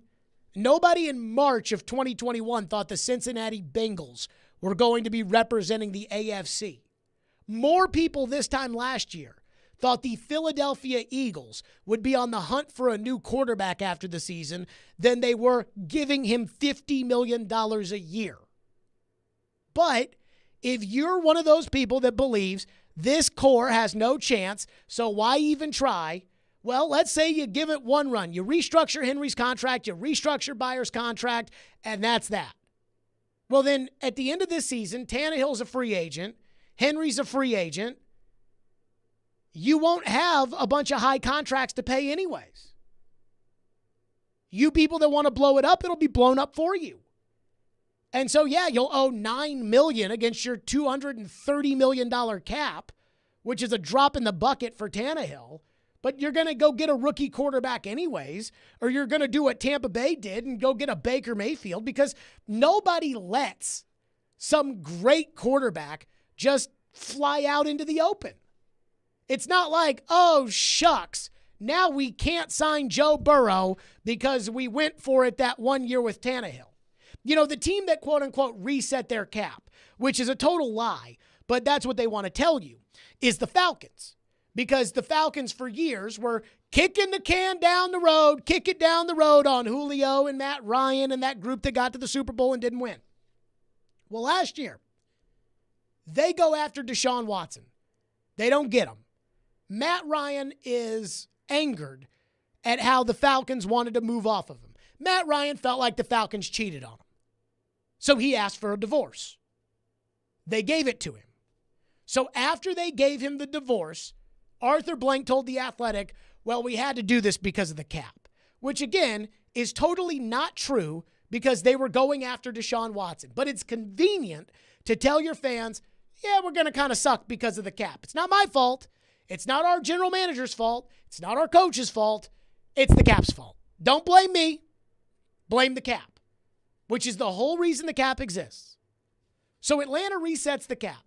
And now Atlanta's out there this year in free agency, and they're buying the guard, and they're buying Jesse Bates, and they're buying Jonnu Smith, and they're out there just throwing money around, right? Biggest spenders in free agency. Who's their quarterback? Are the Falcons any good? So they reset the cap. They moved off the quarterback. Are the Falcons any good? And you know the answer to that question. So just because you don't want to, oh, well, we need to start planning for the future. And then what? You better hope that you get the quarterback. And if you don't get the quarterback, it doesn't matter. It's crazy talk. 615-737-1025. Let's take Dylan's call. Dylan's in Antioch. He's up next on Bayard. What's up, Dylan? Hey, Jared. Thanks for taking my call. I heard your conversation with Chris Sanders earlier, and, we all love Chris, right? I cannot believe how crazy his take was on that. Like, Kevin Byard he's going to go up in the Raptors one day. I mean, this dude, he's one of the best Titans, in the Nashville area at least. And they want to take less money? For what? Like, he's playing at the top of his game. I went to MTSU. I'm a little biased here, but come on. I mean, I can't understand Chris saying, like, I love Chris Sanders. He's take less money for a leader? What? Dylan, I appreciate your call. Chris Sanders' whole premise was that Kevin Byard would show good leadership by taking a pay cut, making a personal sacrifice to help the team win, which on the surface sounds good, except that you have the lowest payroll in the NFL. Byard is paid as the 5th highest safety in the league. Well, Byard's probably the 5th best safety in the league. I'm 100% on Byard's side on this. Byard shouldn't have to take a pay cut. And the fact that Chris Sanders thinks that that's a reflection of his leadership, as much as I love Chris, I think it's crazy talk. I think Kevin Byard is 100% right, and I think the Titans are 100% wrong. And it really does look cheap to have the lowest payroll in the league and then ask your star player, hey, we need you to take less for the team. And I think it's kind of obnoxious. 615-737-1025. Speaking of obnoxious, there's this thing that you all love to talk about in the NFL that honestly, it hurts my head to think about. We'll get into that next. Stillman and Company, 102.5, 106.3 The Game. Tune in to Robbie and Rex Road this week for your chance to win tickets to the Louder Than Life Festival. They're all in there, man. They're trying to win. Yes. The Louder Than Life Festival, September 21st through the 24th at the Kentucky Expo Center in Louisville. Catch some of the biggest acts in music. That rocks. Blew the house up, man. It was ill. Listen for your chance to win all this week on Robbie and Rex Road, 102.5 and 106.3 The Game. The Nashville Sounds are back in Hit City for baseball season. Join us at First Horizon Park, March 31st for opening day as the Sounds take on the Louisville Bats. Stick around for post-game fireworks Friday or family fun all weekend. Tickets are available now at NashvilleSounds.com. What if you could be credit card debt-free in 10 days and save as much as $1,000 a month? Loan Pronto's all-new Express Equity Line of Credit program is just what you need. Hey, Willie Donick here. You don't have to do a full home refi. You can tap a small portion of the equity you have and enjoy a super low monthly payment. With Loan Pronto's Express Equity Credit Line, you can close in 7 to 10 days. And a $50,000 loan would only cost you around $400 a month. Use that money to pay off high-interest credit cards or do a home improvement. You can access up to 90% of your home's equity, and 9 out of 10 homeowners won't even need an appraisal. Even if you did a total refi recently or just bought your home, you can tap the equity with this fast, easy program. Stop the madness and say no to 24% interest fees. Call Loan Pronto today. 615-499-5780. That's 615-499-5780 or go to loanpronto.com. Equal housing lender, NMLS 166-1781, subject to lender approval. Come see Caroline, Willie, and D-Mace live, followed by Stillman and Company at Central Barbecue in Hillsborough Village on Thursday, March 23rd to kick off this week's college hoop action. Come for lunch and dinner and cheer on your favorite teams. Finding great candidates to hire can be like, well, trying to find a needle in a haystack. Sure, you can post your job to some job board, but then all you can do is hope the right person comes along, which is why you should try ZipRecruiter for free at ZipRecruiter.com/free. ZipRecruiter doesn't depend on candidates finding you. Its powerful technology identifies people with the right experience and actively invites them to apply to your job. You get qualified candidates fast. So while other companies might deliver a lot of hay, ZipRecruiter finds you what you're looking for. The needle in the haystack. 4 out of 5 employers who post a job on ZipRecruiter get a quality candidate through the site within the first day. ZipRecruiter, the smartest way to hire. And right now, you can try ZipRecruiter for free. That's right, free. Just go to this exclusive web address, ZipRecruiter.com/free. That's ZipRecruiter.com/free. ZipRecruiter.com/free. One is smart. This has just been a constant trend for this team. One is funny. That's right. Funny looking, maybe. Chase and Michelle with Chase McCabe and Michelle Knezovic. Are you listening? I'm listening. Everybody's listening. Weekdays from 9 to 11. Presented by Hair Club. Hair Club. Love your hair. Live your life. On 102.5 and 106.3 The Game and the Game Nashville app. Strong opinions and a strong personality on your drive home. This is Stillman and Company, presented by TriStar Moving on 102.5 and 106.3 The Game and the Game Nashville app. I hate to break it to him, Skip. Yeah. The last time Cam Newton won a game was 2020. The last time he passed for 3,000 yards in a season was 2018.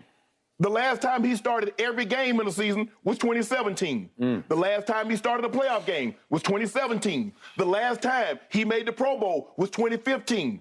Cam is basing everything on what he once was.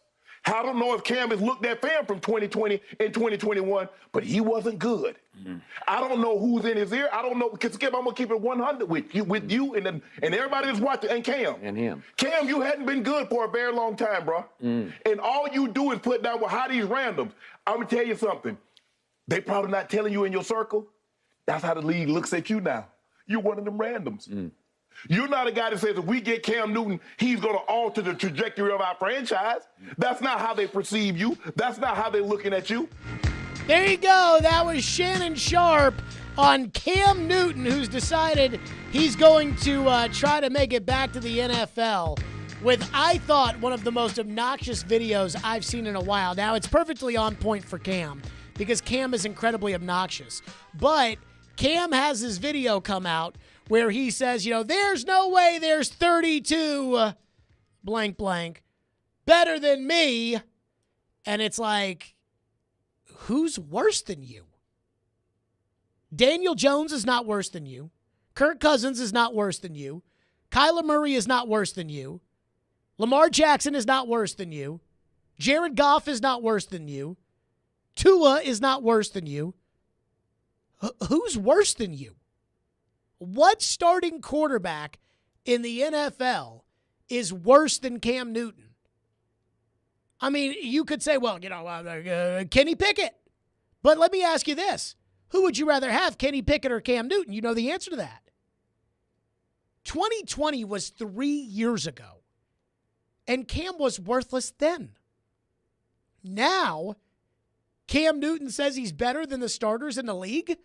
Mac Jones, who had a down year last year, and I think Belichick hurt him with that stupid coaching. But Mac Jones beat him out for the starting job in 2021. That was 2 years ago. So he wasn't good enough to start then.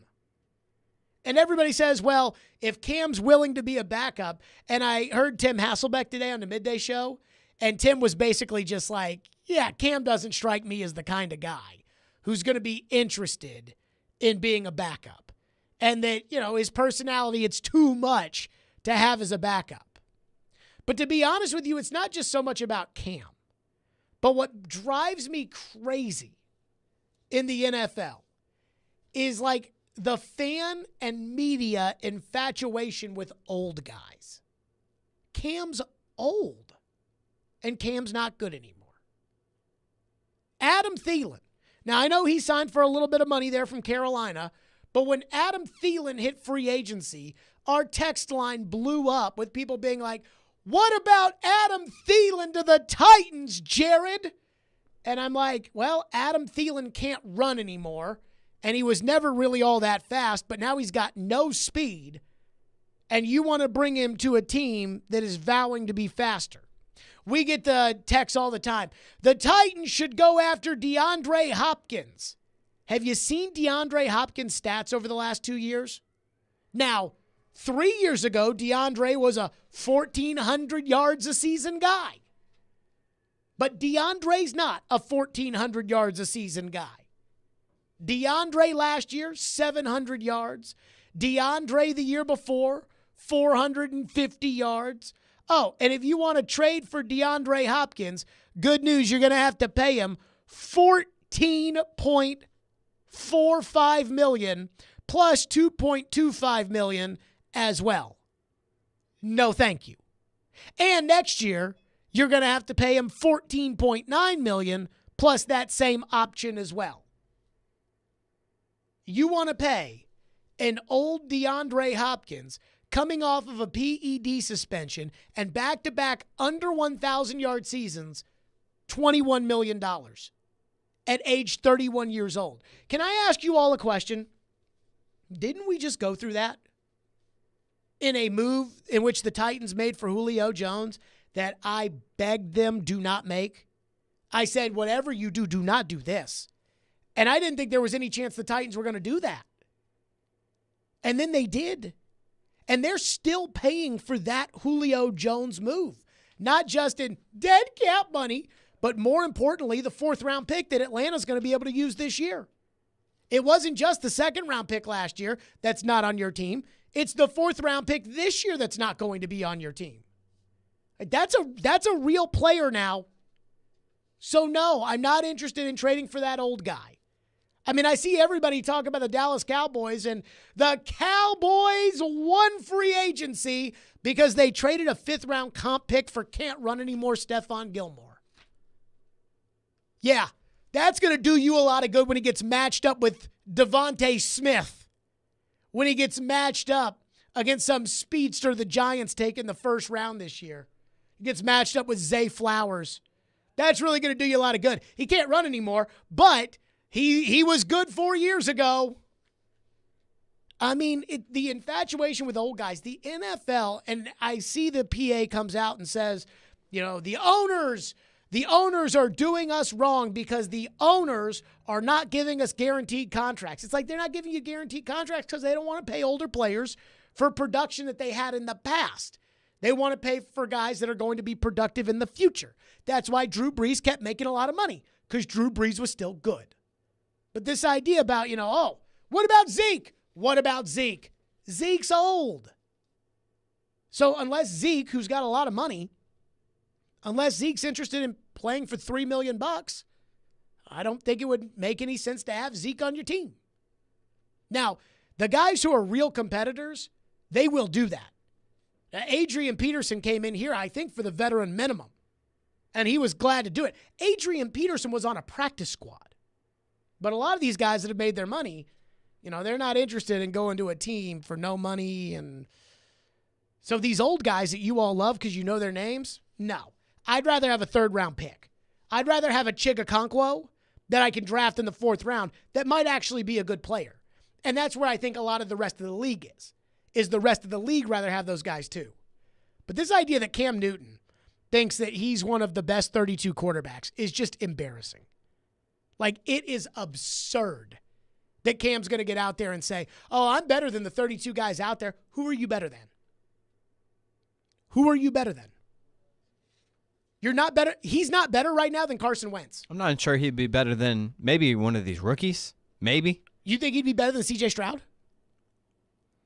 I mean, I don't guess so. I mean, can't really run or throw anymore. No. So I don't know. Like, Cam's not good. Like, Cam has been done since 2019. Yeah, I think his shoulder and his throwing motion is shot. And he was honestly never that good. Like, I know he won thrower. league MVP. Yeah. But I remember one of the first arguments that we ever had on the Jared and the GM show was right after Cam won the MVP award. Floyd was like, Cam Newton is not elite. I was like, he's not elite. He was 15-1 and just won league MVP. He's like, yeah, he's not that good. And like he normally was, Floyd was right. Speaking of right and wrong, Joe Rexroad joins us next for Jared versus Joe. We will get into it. I'm sure there's a lot of Titans on the docket as well. We'll get into that coming up next. Hey, is your, I said I'd give something away, so let's do that now. Be caller 5 at 615-737-1025, and you will win a pair of tickets to the Nashville Predators Wine Festival and Tasting at Bridgestone Arena on March 30th. It'll feature more than 300 higher-end wines, beers, spirits, food samplings from other local restaurants, and extensive silent auction. Tickets available at NashvillePredators.com/wine. Good luck to you on that. Caller 5-615-737-1025. Jared versus Joe is next. 1025-1063 The Game. Every day we are live and local. They played tough. They came back and they still lost. And your source for Nashville sports. Yes, you want to have a fire sale, but who's going to buy those players? We are Nashville's best sports talk. 1025 and 1063 The Game and the Game Nashville app. ElectronicExpress.com. We make it happen. Time for the Birds Report. Presented by Newton Nissan. The Nashville Predators had a big bounce-back game they were hoping, and that's what they came up with in Buffalo last night. After losing 7-0 in New York on Sunday, they took a 2-0 lead, and it was the Sabres cutting that down by a goal. But then things began to pick up for Buffalo. Things really opened up for them offensively, especially with the youngsters, Tomasino and Evangelista. And Luke Evangelista concluded a pretty good stint in the second period. Down the right wing, here's Evangelista breaking in again. Here's backhander, he scores! Luke Evangelista has scored 2 goals here in less than a minute, and it's 5-1 Nashville. That turned out to be his 5th of the season in his brief time with Buffalo. Kiefer Sherwood with the setup. Predators come home today, and they will be taking on the Seattle Kraken on Thursday night at Bridgestone Arena. Hope you can join us for that. Pre-game comes up at 6, the game at 7. All the best car deals in Smashville start at Newton Nissan. Visit them at Newton Nissan of Gallatin or Newton Nissan South in Shelbyville. This is Nashville's best sports talk. ESPN 1025 The Game. Ever tried to shop for a diamond online? They all look great on the computer screen, but the fact is, most reputable jewelers like Genesis Diamonds wouldn't touch them with a 10-foot pole. These are the diamonds that nobody wants to buy. We call them the B-quality diamonds. That's Genesis owner Boaz Ramon, who says that even diamonds with the same grade and specs on paper can be very different when you see them up close in person, especially the ones from online dealers. Those diamonds gonna look always cloudy or dirty. It's like you're wearing your glasses and there is fingerprints all over the glass. You just don't understand, or nobody told you that the material that this diamond was cut from was not the best material. Why risk it? At Genesis Diamonds, they screen thousands of diamonds and only choose the best of the best for maximum brilliance, sparkle, and luster. Genesis Diamonds, Green Hills and Cool Springs. I'm Boaz Ramon, and my accent is always on value.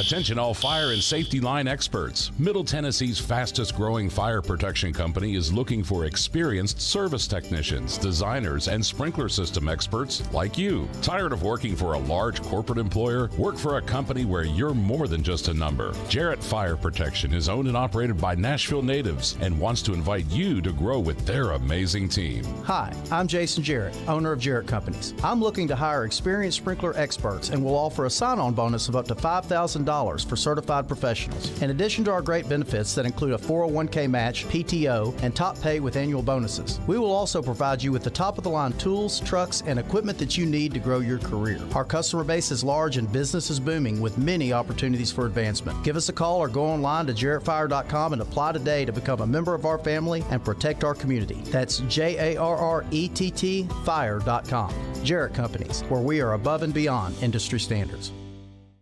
The game text line is driven by Wilson County Hyundai. Online at wilsoncountyhyundai.com.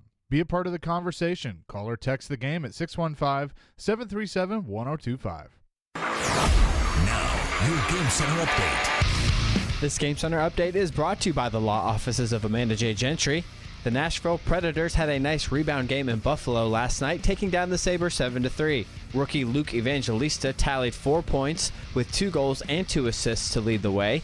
He's the first rookie in Preds history to record 4 points in a single period. Don't miss the latest edition of Smashville Live tonight starting at 6.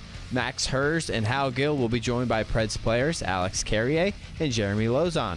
Nashville is back in action on Thursday when they host Seattle. Vandy Hoops returns to the Memorial Hardwood tonight as they host UAB in the NIT quarterfinals. Head coach Jerry Stackhouse was on Caroline, Willie, and D-Mace today and talked about how the team has been playing down the stretch. It's fun to watch, man. It's fun to watch these guys compete. They enjoy being around each other. They enjoy, trying to bring a game plan to, to the game, and then just really believe that they're gonna find a way to win. Hear coverage of the Vandy Sports Network starting at 5:30 on 93.3 Classic Hits. And per Jordan Schultz of The Score, former Titans tight end Austin Hooper has signed a 1-year deal with the Las Vegas Raiders. This update is brought to you by the law offices of Amanda J. Gentry. I'm Ian Safar for 102.5, 106.3 The Game. For more, follow us on Twitter at 102.5 The Game or visit theGameNashville.com. Live from the Hiller Plumbing, Heating, Cooling, and Electrical Studios. WPRT-FM Pegram, WPUC HD2 Laverne. Nashville's exclusive home for the Nashville Predators. 102.5 and 106.3. A gunny performance. Do your job. And the Tigers regain the lead. The Game. A Cromwell Media Station. Where you have a voice. He had a competent coaching staff. You just play terrible and you keep playing. And we have strong opinions. What a whiny freaking crybaby response. This is Stillman and Company with Jared Stillman. Presented by TriStar Moving on Nashville's best sports talk, 102.5 and 106.3 The Game and the Game Nashville app. Stillman and Company is delivered by TriStar Moving, 102.5, 106.3 The Game. Streaming live on Twitter, Twitch, YouTube, and Facebook Live. Thanks to Superbook Sports. Live from the Hiller Plumbing, Heating, Cooling, and Electrical Studios. From New York, Joe Rexrode. He's all basketballed out with his Vols. Joe, how are you? I'm good. GB Joe in Manhattan. Watch out. First of all, you sound wonderful, which is quite a revelation. Caroline's here. Hello, Caroline. Hello, how we doing? Outstanding. How was spring break? You know what? I had a great time. Not all of us can take off a week to go to Mexico, but I did enjoy my 2 days with my family. Thank you very much. I'm glad you enjoyed your spring break. Yes. All right. It's time for Jared versus Joe. Jared Stillman versus Joe Rexrode. Now on Stillman and Company. On ESPN. 102.5 The Game. All right, Caroline, floor's yours. First and foremost, bookies.com gives the Titans the second best odds to sign Lamar Jackson, second only to the Ravens, 20% higher than the rest of the field. Are the Titans actually players for Lamar? Who you got first? You know what? Our New York City darling, Joe Rexrode, you go ahead.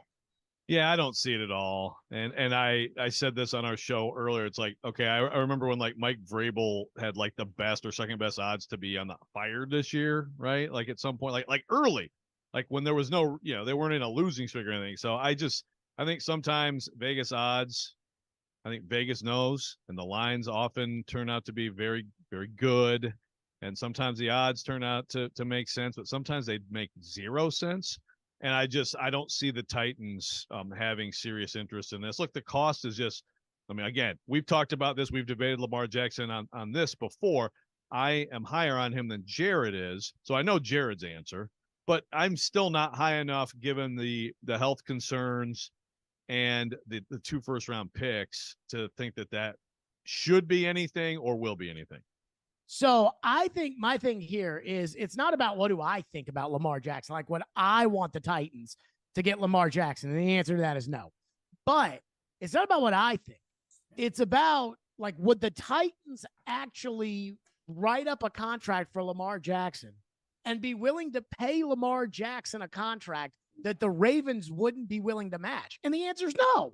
I mean, we're talking about the Titans. Oh, we can't afford Derrick Henry, and we can't afford Kevin Byard. And all of a sudden, it's like, but we're going to go buy Lamar Jackson. No. And not only that, and this is where my own feelings get into this, like, is Lamar Jackson even that good? Like, he's good. He's good. But the 2 first-round picks and the $200 million guaranteed you'd have to give up, probably more, in order to keep the Ravens from matching it, all of those things I'd be fine with if this were Joe Burrow. But it's not Joe Burrow. It's Lamar Jackson, who's been hurt each of the last 2 years, who's won 1 playoff game against you, in a game that Ryan Tannehill crapped his pants and Corey Davis mysteriously got hurt again. I mean, I just, like, I'm not even convinced Lamar's that good. And I think the problem here, the reason why the Titans are the second favorite odds in order to sign Lamar, is because nobody wants Lamar. Like, I think it's this whole, like, yeah, we'd sign Lamar, but would you sign him to a deal that the Ravens wouldn't sign him to? No. And would you give up 2 first-round picks and try to sign him to that deal that the Ravens wouldn't sign him to? No. And so that's why I just don't think there's a market. I think the reason why the Titans are the second leading favorites are because nobody around the country knows anything about the Titans. They don't know how they operate. And at the same time, there's no other practical suitor for Lamar. The Patriots are third. The cheap-ass Patriots that have Mac Jones at quarterback for $7 million or whatever the hell it is, they are going to turn around and give Lamar Jackson $250 million guaranteed. Come on now. It's ridiculous. It's like Fitz earlier today. Oh, somebody will. You'll see. You'll see. I don't think we're seeing. So, no, I don't think the Titans have any chance of signing Lamar. The real question is, what the hell's going to happen? Because honestly, I'm tired of this Lamar Jackson thing. Like, I'm tired of flipping on the TV and every day it's, what's the latest with the Ravens and Lamar? It's like, who cares? He's not even that good anyways. Just go get an agent, sign a regular contract, and let's go. Driving me crazy. You didn't need to talk nearly that much, but thank you. Well, I mean, you're just like, oh, we talk about it on our show, and we don't think that they're going to sign him. So I said what I wanted to say. By the way, as much microphone. as I totally forgot about that whole Vrabel being like the second highest coach to be fired first on the hot seat or whatever it was. I mean, they weren't completely wrong. I mean, Matt Rule got fired before anybody else did, but it's not like the Titans didn't fire somebody last year. They just picked the wrong person. Right, but this was going like into the season. There was zero reason to think that at all. Joe, might I add, your audio sounds fantastic today. Thank you, and I will give Jared credit. He pointed me in this direction. You've helped me. Chase McCabe finally got it to work on the computer, so thank you all. Chase said that you didn't plug it in. No, I plugged it in even with my oldest, who's very technologically proficient, and it did not recognize it. I swear to you. It's one of those things where it's like, this doesn't work, please come help me. Like, the cable's not working, and then they're like, here, click the button. What are you talking about? I swear to you, I've tried it so many times, but it finally works, so here we are. Who believes that? Not me. Okay. By the way, okay, mister, don't have a ladder in my house, but then I bought one for $400. I did, but I mean, that's like a fact. Like, that happened. I didn't have a ladder, and then I bought a ladder. And guess what? Unlike you, I'm not saying my ladder didn't work, because it does work. I mean, I don't. $400. I hope it works. I hope it lifts you up. It's an expensive ladder. By the way, Jared versus Joe is presented by Pella Windows and Doors of Nashville. Caroline, what's next? On to the next one. It's mock draft season, and Mel Kiper Jr. does not have Hendon Hooker in the first round, but Daniel Jeremiah's most recent mock draft does. So where do you think Hendon Hooker should be drafted? Jared, you go first. So I do think Hendon Hooker's going in the first round. Trevor yesterday was on the show, and he was like, I would like Hendon Hooker to the Titans, but I think that trading into the 20s and drafting him would be too rich. I think they'd be better off waiting to 41 to see if they can get him. And I'm like, there is no way Hendon Hooker is going to be available at 41. And I didn't think that the mock draft guys would put him in the first round, but so I was surprised to see Jeremiah have him in like the 20s or whatever. But I do think Hendon Hooker's going in the first round. This is a quarterback league, and if you don't have one of the first 5 picks, you have no chance of getting one of those guys in this year's class. And I think Hooker checks every single box except for the fact that he got hurt and he's a little bit older. But Hooker's got the size, he's got the athleticism, he's got the arm, he's got the leadership qualities, he plays well in big games. I think there's probably a question of whether or not he's a system quarterback, but I don't think that's a bigger question than is Will Levis any good? So I think Hendon Hooker is absolutely going in the first round, even though he's a little bit older and even though he tore his ACL. I think Hendon Hooker is probably a top 15 pick if he doesn't tear the ACL. So it's not like the ACL is going to drop him 40 or 50 picks when he plays quarterback. So Mel says no on Hooker in the first round. Jeremiah says yes. I think Hendon Hooker ends up going in the first round. I wouldn't say absolutely, but you forced me to guess right now, yes or no. I guess yes, because I basically agree with your analysis of him. I think it's funny because Jeremiah's mock draft is the Vikings taking him. That's the question. Who down there would want to take him? But of course, somebody could move up into the bottom of the first round to take him. And I have been saying this forever, and some of it is like, personal experience of covering them both. But Hendon Hooker, I think, is going to have a Kirk Cousins-like career, going to be a Kirk Cousins-like player in the league. He's going to be a good quarterback for a long time, a starting quarterback. And that's valuable. I think the ceiling is higher for some of these other guys who are going to go at the top of the draft, but I'm high on Hendon Hooker, and it just makes sense. Last year was this weird quarterback draft, obviously, where all of the talk about it being a down year proved accurate, I think, but also the teams and how they drafted showed that they felt the same way. This is going to get back to the situation where guys go higher in some cases than you think, and I do think they'll sneak into the bottom of the first round. Okay, so you covered Hendon Hooker, and you think he's going to be like Kirk Cousins. Do you think there's any chance that he becomes better than that, like a star in the league? Well, look, I'm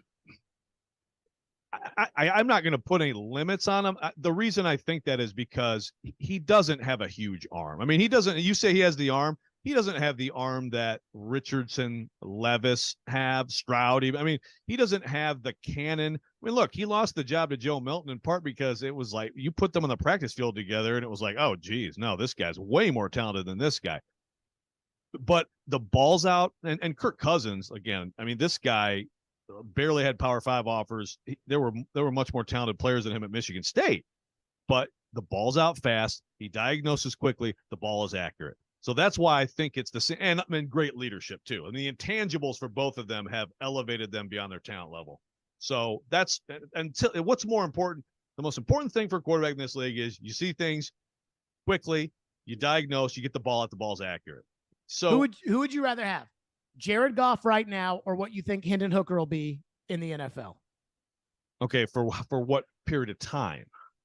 Well, we're talking the money's the same, and yeah. Like just talent, like who's going to be better? What Jared Goff is right now, or what you think Hendon Hooker will be? Well, I would pick Goff because I know what he is. Like the unknown is always so enticing and tantalizing in this league. We know that 3 of these guys we're talking about are going to be total disappointments, right? At least we know this. This is history tells us this. So I would go with the known commodity. But I do feel good about Hendon Hooker's future, and I think that's it. It's the ball's out quick. Can he be a star? If he gets a great situation with a great supporting cast, could he be like a guy who goes to the Pro Bowl and has a chance to make deep runs? Sure. Do you think that who would you rather have, Hendon Hooker? Like, would you rather draft Hendon Hooker today or Mac Jones coming out 2 years ago? And remember, Mac Jones went 15th. No, wait a minute. You're saying who like how I felt at the time about Mac Jones. I feel better about Hendon Hooker. Like, I'm kind of torn on this, but I think so too. Like, I think Hooker's going to be with all these other guys, I mean, I could see Anthony Richardson failing because even though he's got all the talent in the world, if he goes to the wrong team or if he doesn't have it up here, and he can't get it figured out, then he's going to stink. And I mean, I could see Bryce Young getting hurt, and I can see, like Will Levis might just suck. Like, honestly, Hooker, I know Hooker doesn't suck. Like, I know Hooker doesn't stink. Right. His floor is higher than some of those guys, no doubt. And I think he'll start in the league, and when your floor's that, I think you go in the first round. So I think it's pretty safe that Hendon Hooker ends up going in the first round. More Jared versus Joe here on Stillman and Company. Again, Jared versus Joe is presented by Pella Windows and Doors of Nashville. 102.5, 106.3 The Game. Shot clock at 2, and the three is good from Jordan Wright. After an amazing end-of-season run, the Vanderbilt Commodores look to win the NIT. Wright fires. Wow! Join Jerry Stackhouse and his team for every moment on your home for Vanderbilt basketball. 93.3 Classic Hits. Imagine yourself in a new Toyota, like Corolla Cross, the first ever Corolla SUV, or the best-selling Toyota Camry, now available with all-wheel drive. And you can get 3.99 APR financing on a new 23 Camry, now through April 4th. With approved credit through TFS, excludes TRD and hybrids. And every new Toyota comes with 2 years no-cost maintenance. Get complete details at buyatoyota.com. Ready, set, go get your Toyota today. Toyota, let's go places. Hey, what's up, everybody? Teron Davenport here from Superbook Sports. Make 2023 the year you beat Vegas. Superbook Sports gives you the chance every week to go head-to-head with the best odds makers in Las Vegas. No fancy computer algorithms, no guys across the pond setting lines for American sports. Just the best team of odds makers in the business behind the counter at the Superbook in Las Vegas. Plus, Superbook features some of the best odds boosts and promo bets anywhere. So download the Superbook Sports app or visit superbook.com and start your battle against Vegas right now. Visit superbook.com for terms and conditions. Gambling problem? Call 1-800-889-9789. For one day only, Saturday, March 25th, get 5+ acres and a new cabin package on sale for only $69.9 during the Nashville Acreage Grand Opening Land Sale. Don't miss this once-in-a-lifetime opportunity to get the best of both worlds. Flat, usable, prime Nashville acreage with the biggest and most spectacular ridgeline views in the entire Nashville area. Priced below market prices. Come explore this recreational paradise and make your dreams of owning exceptional Nashville acreage a reality for less. With 5+ acres and a new cabin package for just $69.9. Best of all, these properties include first-class infrastructure like county water, electric, and county road frontage. All huge advantages in today's market. Appointment times are filling up fast. Call now to book your private tour. 615-437-6348. That's 615-437-6348. Cabin kit package for materials only. Delivered to site by third party. Taxes and delivery not included. Price is subject to change without notice or obligation. Call for complete details. An equal housing opportunity. Prescription products require an online consultation with a healthcare provider who will determine if a prescription is appropriate. Restrictions apply. See website for full details and important safety information. Subscription required. Hey guys, did you know there's a generic form of Viagra that works just the same but is 90% cheaper? And you can get it online? Just go to 4hims.com/radio. At Hims, you'll get a free medical consultation, discreet shipping if prescribed, a 100% online process, and trusted generic alternatives to the biggest brands at 90% off. That's right, get generic for Viagra, the same active ingredient as brand name Viagra, but 90% cheaper. It's the same medication you get from your doctor, but with zero copay, no expensive appointments, and no awkward face-to-face conversations. To start your free online visit, you need to go to this exclusive address, 4hims.com/radio. That's 4hims.com/radio for your free online visit. FORHIMS.com/RADIO. Want to see our smiling faces? You can watch us on Twitch, Twitter, YouTube, and Facebook Live. We are good to go. Presented by Superbook Sports, voted #1 sportsbook in Vegas. You're listening to Stillman and Company, presented by TriStar Moving on 102.5 and 106.3 The Game and the Game Nashville app. Jared Stillman versus Joe Rexroad, now on Stillman and Company on ESPN 102.5 The Game. Jared versus Joe is presented by Pella Windows and Doors of Nashville. Caroline, where are we going? Another mock draft topic. Daniel Jeremiah's latest mock draft on NFL.com. He has the Titans drafting Jackson Smith and Jigba at 11 overall. So he missed almost the entirety of this past season. He was out with a hamstring injury. Should the Titans be out on Smith and Jigba, considering all of the injury issues this team has had over the last couple of years? Joe, you go first. Well, out on him at 11, I would say yes. I just think 11's a reach for him. He's a very good player, but the injury thing should influence them. And I think sometimes, like, the biggest game he had was a couple years ago in the Rose Bowl. He went absolutely nuts, but a couple of their receivers also didn't play in that game. They've had so much talent. That's the problem sometimes with looking at a program like Ohio State, even with Stroud a little bit, who I think is very good, but like, I sometimes wonder how much he benefited from just most Saturdays, just an overwhelming talent disparity between Ohio State and their opponent. And also, look, Ryan Day is a great offensive schemer. I mean, I have my questions about him being a great head coach, and he'll soon make way for Mike Vrabel. But he's a great offensive game plan. You saw it in the playoffs. I mean, it was a fantastic plan. He schemes people open. He develops quarterbacks, receivers, and all that. Jackson Smith and Jigba, I think, is a first-round talent. So if you could get him later, yes, I think it's a reach there. And if you're picking at 11, I don't think you can reach. You have a lot of receivers in this draft. It's not a great top of the draft receiver draft, but there's a lot of them, and you can pick them later. So I think that would be a mistake. I think any time that you would take Jackson Smith and Jigba would be a mistake. I mean, even if you traded down in the first round to pick number 32 and you took him, I think that, well, I guess, 32 is technically not a first round pick this year, but 31 and you took him, I think that would be a bad pick because the Titans, I mean, this was a hamstring injury that Smith and Jigba said that he felt in his belly, which I'm not sure I totally understand. Now, I'm not a trainer, but it lasted the whole year. He chose not to participate in the college football playoff in order to focus on the draft, which I feel like Mike Vrabel would have a real hard time with. The fact that Jackson Smith and Jigba said, I could probably maybe try to give it a go for the playoff, but I might get hurt again, so I'll just pass and go on to the NFL. I don't see that sitting well with the ultimate competitor in Mike Vrabel. And on top of it, I mean, you cannot bust with your first-round pick this year. If you move down in the first round, yes, you'll get maybe an extra second-round pick or a first-round pick next year or a third-round pick, or you'll get extra picks.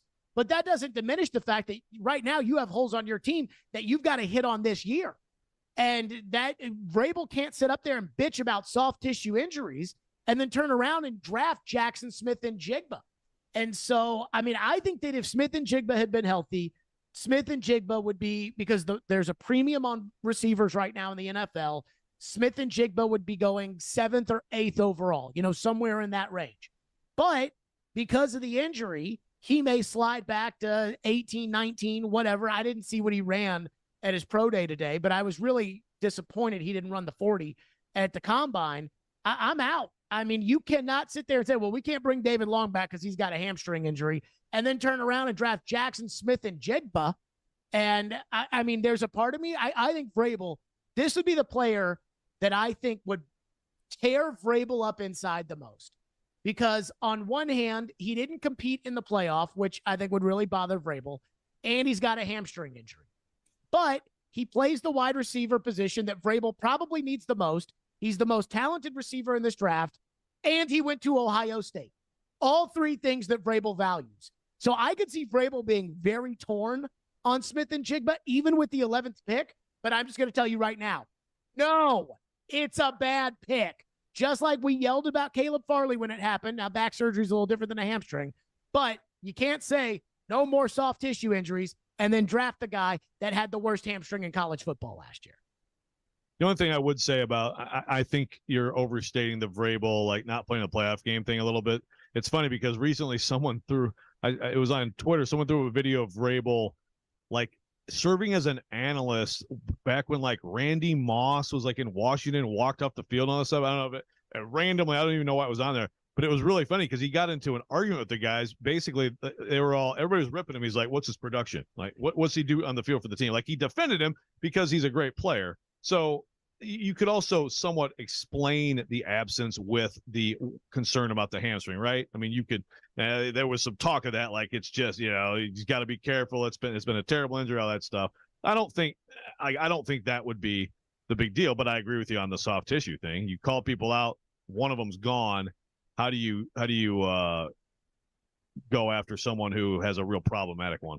And let me say this: the other guy that Vrabel mentioned when he mentioned David Long and Christian Fulton, I wouldn't surprise me if in this draft they try to replace Christian Fulton, like that.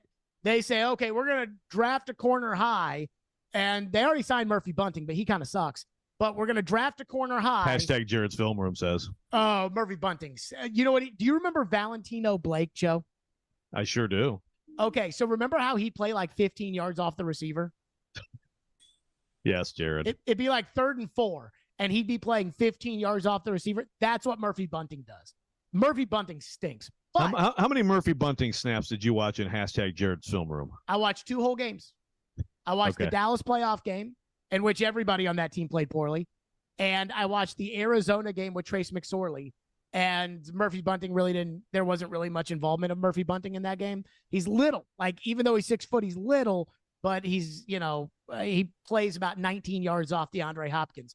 But my big thing is, like, I could see them getting rid of drafting over Christian Fulton and then phasing him out and letting him leave as a free agent after this year because of all the injuries that he's had. Caroline, what's next? In honor of our guest, GB Joe, with the East region pretty much completely decimated, should the Vols make the Final Four? Jared, you go first. Yes. I mean, I fully expect Tennessee to make it to the Final Four because the only thing I could see getting in their way, like that Kansas State team that's out there that beat Kentucky on Sunday, like they're a kind of a tough team, and Marquise Noel clearly is a baller, but I don't think they should beat Tennessee, and I don't think they should out-tough Tennessee, and I don't think Tennessee will shoot the ball like Kentucky shot the ball on Sunday. So I don't think Kansas State's as good as Tennessee.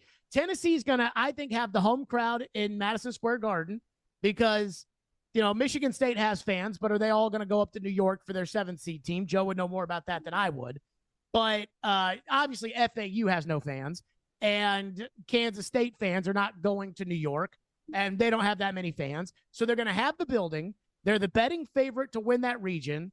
They're going to play FAU like the other 2 teams are going to battle it out. That's going to be a tough game. Tennessee should walk right past FAU. Yes, Tennessee should go to the Final Four. And, when I made my guarantee last week that Duke was going to beat Tennessee, and I felt 97% sure about it, when Chad Withrow came on the show Friday at 5:30, and he said, normally the Vols are the team that has all the pressure. Now all the pressure's on Duke, and nobody's expecting Tennessee to win. I thought, oh, my God. That's it. That's the one thing Tennessee's going to grasp onto. And it worked. Rick Barnes coached the best game I have ever seen him coach at Tennessee with big stakes like that. And so because of that, now the pressure's on Tennessee. The only way they don't get to the Final Four is if they choke. And I am not expecting them to choke because I don't think all these other teams are that good. Yes, Tennessee should be in Houston. Book your tickets at the Final Four. First of all, thank you for bringing up basketball, Caroline. And I assume that I get a retroactive victory for last week because you shamed me and gave Jared the win because I said they have a better than 3% chance. I mean, do I get the dub in retrospect? No, because I still stand by the fact that I think Duke should have beaten Tennessee based off of the way that those 2 teams played in the game prior to that Duke-Tennessee game. Tennessee looked awful. Duke looked great. I stand by the fact that I still thought Duke should have won. Well, but first Tennessee of all, looks great against Duke. I'm glad that game happened. That game happened after we talked, though. That game happened after we talked. First of all, I'm just glad that Caroline doesn't have that ESPN disease. The Seth Greenberg. That referee was too much in the game on Saturday. Now the referees didn't call all those fouls, and like everybody at ESPN's crying about it. Like not even Coach K's crying about it, but everybody at ESPN is. I'm glad that none of us have that. So I won't belabor the Duke point, but the ACC was bad this year. That's another thing. They were well. That's the thing. They were ripping through the ACC, and Tennessee was a better team than them all year. And also yes, the psychological edge. Now the psychological edge, is gone. Jared, if you think that it's just cakewalk FAU, I mean, come on, man. This has absolutely a dangerous game for Tennessee. They absolutely could lose this game. However, I will answer Caroline's question with a yes. They should win. They are the best of the 4 teams here. I agree that Kansas State is the team. Michigan State, Tom Izzo has an incredible 2-game turnaround record. He's 24-7. I would worry about that. You would worry about that, but I don't think Michigan State will beat Kansas State. Michigan State's just not very talented, and I think it'll be Kansas State, Tennessee, and I think Tennessee should win. But you mentioned Noel. My goodness, is he special. And sometimes you got that special point guard who can take over a game in a moment. I mean, they should have lost to Kentucky, but he would not let them. And, it would actually be amazing to see him against Zakai Ziegler in New York, and obviously we won't see that. So I think there's a real chance that Kansas State beats Tennessee in the Elite Eight, which, by the way, would be the second Elite Eight in Tennessee history, trying to go for the first Final Four. But I am going to say yes. They're still the best team, and the defense should be the difference. They will be in a close game, though, Thursday night. FAU has all kinds of shooters all over the floor. Jonell Davis is a special player. Elijah Martin, Nick Boyd's 40%. Brian Greenlee's. That's the type of team, smaller. They're an all-around solid team, but they shoot the 3. The Garden, there will be a lot of Michigan State fans. They'll all be rooting for FAU. So get ready for a close game Thursday. Joe, you said that F. Farley Dickinson would have been a worse matchup for Tennessee. Oh, no question. Because it's Farley Dickinson. Dude, okay, go back to last year. Go back to St. Peter's. It was like, Purdue, you got lucky. Somehow St. Peter's beat, Kentucky and West, Murray State, and it's a free pass. They had no business playing with Purdue. But one, you just have that psychological edge if you're the underdog. And also look at what they did against Purdue. They're so tiny with all 6'3" guys and all drivers and shooters. Like Tennessee's size is almost neutralized because you have to go small. You have to go small to match a team like that. They're just going to zone and double and just say, go ahead and shoot threes, which they did to Purdue. Purdue couldn't make a damn thing. No. And Fairleigh Dickinson in Jersey, it would have been way more insane in terms of the building. I'm not saying because they're a huge Fairleigh Dickinson fan base, but just the super Cinderella of this tournament going against Tennessee. I absolutely think that game I think it was a good thing for Tennessee that FAU won, but I still think they'll win. I think that you're more worried about Tennessee playing Kansas State in the Elite Eight than you are them worried about playing Michigan State in the Elite Eight. No, Kansas State's better than Michigan State. Kansas State should beat Michigan State. And Izzo isn't great in the Sweet 16 round. He's great in the short prep. But I think it will be K-State. Kente Johnson. I mean, they've got that's a good solid team. So I think it's Kansas State, Tennessee, and Tennessee with a very close win Saturday. See, you do remember the first Elite Eight though that Tennessee played in, right? Oh, I was there. St. Scotty Louis. Hobson misses a free throw, keeps Tennessee out of the Final Four. Draymond Green. I to your point, Izzo's not good in the Sweet 16 because when I was in college. Louisville, we had a way worse team than Michigan State. That was Draymond's senior year. I was there too. When I was also in college, we had a way better team in the Elite Eight, and we lost to Michigan State. I want no part of Tom Izzo in the Elite Eight.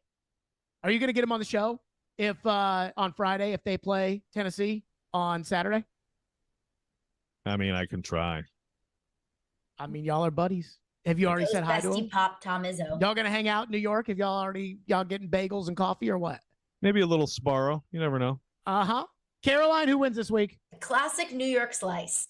That's right. I think you agreed on every single point that I asked about today. Of course, the details, the little minutia you disagreed on, but really overall, you pretty much agreed on everything. But I will nitpick one point on Jackson Smith and Jigba. Jared says, no way, no how, if you're the Titans. And I would agree. With the Titans and where they are right now and their draft history in the last couple of years, they cannot afford to miss on a draft pick. But to Joe's point, if there is a team out there that's maybe picking late in the draft or can afford to trade back, then they're set up in a position where they don't necessarily need immediate impact from their first round pick right now. And I know you can't draft potential, but they see something in Jackson Smith and Jigba and say, even with hamstring injury and all, we love that guy. I think you got to take him. And I know that's the tiniest piece to nitpick, but Joe wins this week. Woohoo! All right. That's a good dub. Thank you. I kind of felt like Joe deserved to win, in all fairness, because of our Duke and Tennessee takes last week. I mean, I stand by my Duke take. Duke just didn't I honestly, like, when Joe said, like, do I retroactively deserve the win? Part of me was kind of like, yeah. Yeah. I stand by the way I felt at the time. I was just wrong. Stillman and Company, Caroline, thank you. Joe, thank you. Joe, we look forward to tomorrow night, all your great coverage on The Athletic about Tennessee and their cakewalk victory over FAU. You know, if anything, Thanks, I should have won because of that take, because FAU, you talk about a cakewalk. Stillman and Company, 102.5, 106.3 The Game. Hey, this is Roman Yossi, and this is Smashville. Going to the front of the net, he scores. What a gorgeous move. Roman Yossi. You're listening to the flagship of the Nashville Predators Radio Network, ESPN 102.5 The Game. Willie Donick here for Pella Windows and Doors of Nashville. The official 2022 stats are in, and the Pella brand is rated #1 by Nashville homeowners for windows and doors. One reason, Nashville homeowners selected Pella Windows #1 for the highest quality craftsmanship. Another key stat, Pella Windows and Doors of Nashville is also rated #1 for the brand that stands behind their product. If you need new doors or windows, the choice is clear. Choose the experts at Pella Windows and Doors of Nashville. Go to PellaofNashville.com. Hi, this is Warren Moon, 9-time Pro Bowl quarterback and member of the Tennessee Titans Ring of Honor and Pro Football Hall of Fame. On the field, I always wore a helmet and pads to make sure I was protected. Life is no different. That's why I got vaccinated and boosted against COVID-19. Protection keeps you in the game. Talk to your doctor and get the information you need to make an informed choice. Gear up, Tennessee. Protect yourself and your family against COVID-19 today. For more information, go to nflagearup.org/Tennessee. Golfers, tee it up at Edwin Watts Golf Shops for the hottest new arrivals from Titleist. Check out the new Pro V1 golf balls, designed for longer distance, more consistency, and unrivaled control. Swing by Edwin Watts Golf Shops and elevate your game with the new TSR Woods, engineered faster, longer, and straighter. Come in and get custom fit for free today. Edwin Watts Golf Shops, home of the 90-day satisfaction guarantee, unmatched service, unmatched expertise.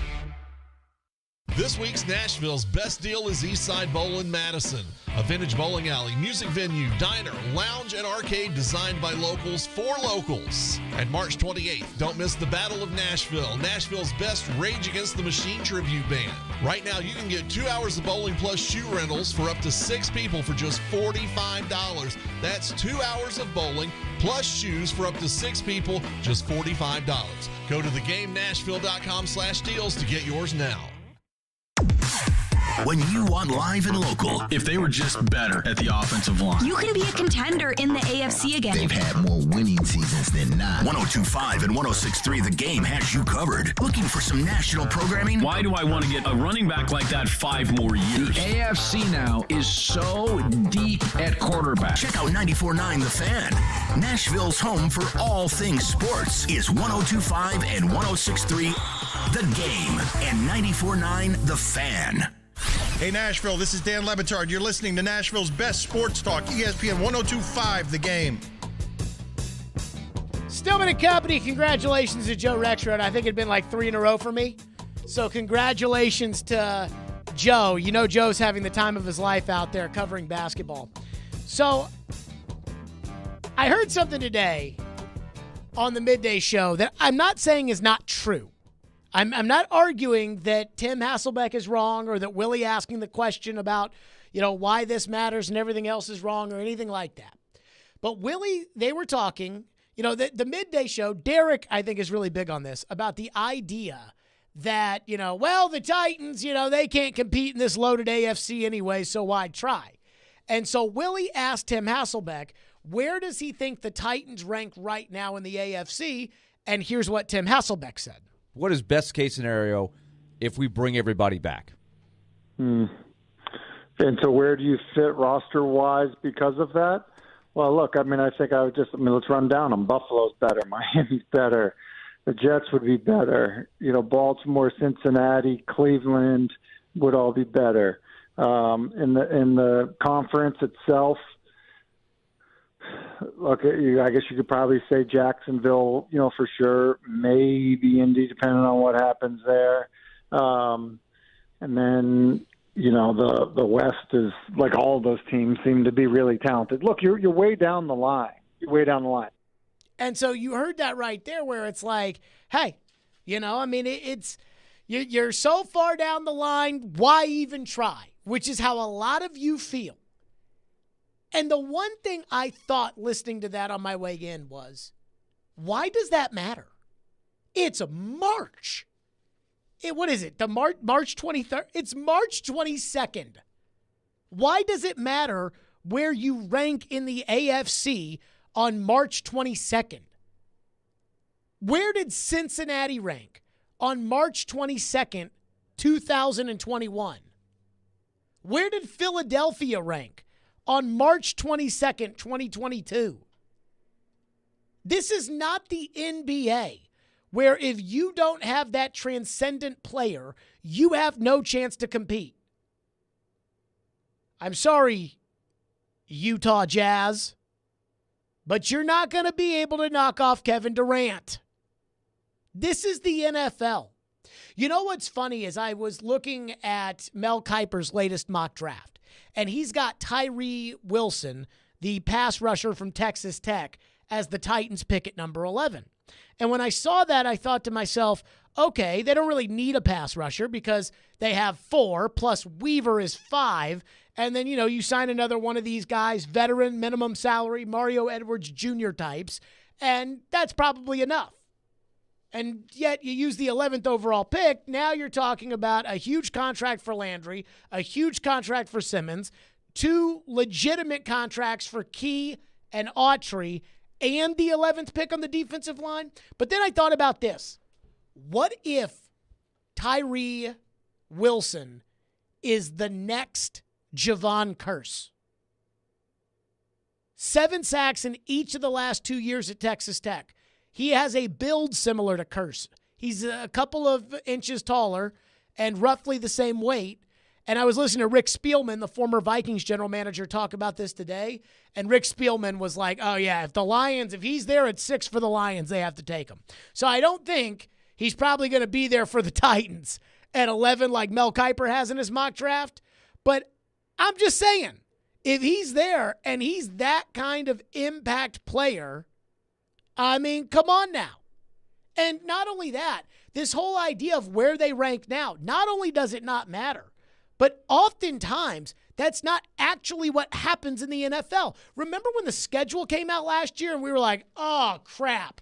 They got to go on the road on a Thursday night to Green Bay and play Aaron Rodgers and the Packers. There is no way they're going to win that game. Forget about it.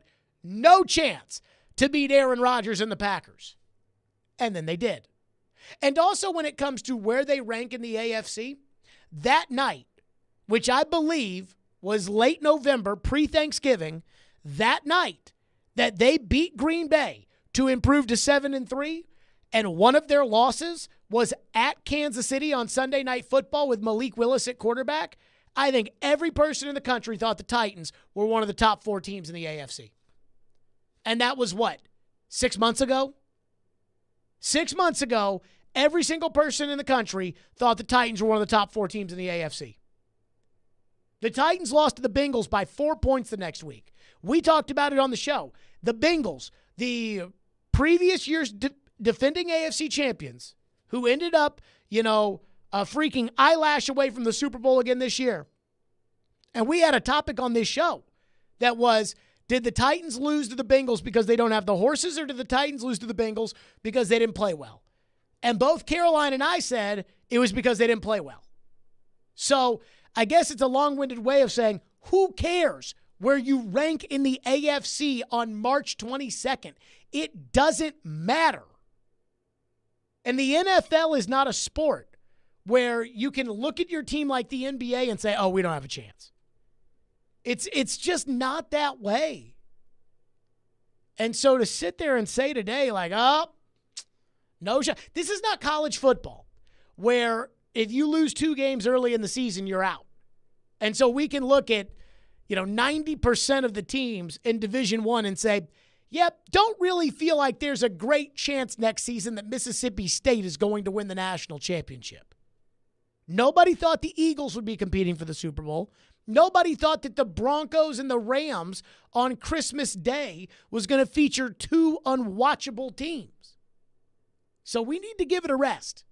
Jacksonville was picking number 1 last year, and they ended up in the divisional round of the playoffs. By the way, I have another thing I just want to get off my chest quickly. Did you see this Arden Key? I was disrespected in Jacksonville stuff. I did see that. Yeah, I heard that quote. Embarrassing. I mean, freaking stupid. You were there for 1 year. You played the same position as the guy that they just drafted number 1.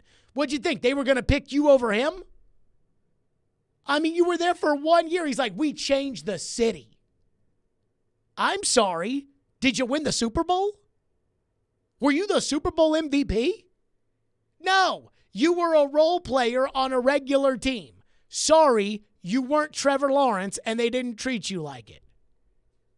Not that I'm mad with a guy having a chip on his shoulder, but I am like a little disappointed in this wild idea that, I mean, just this wild idea out there that Arden Key was disrespected.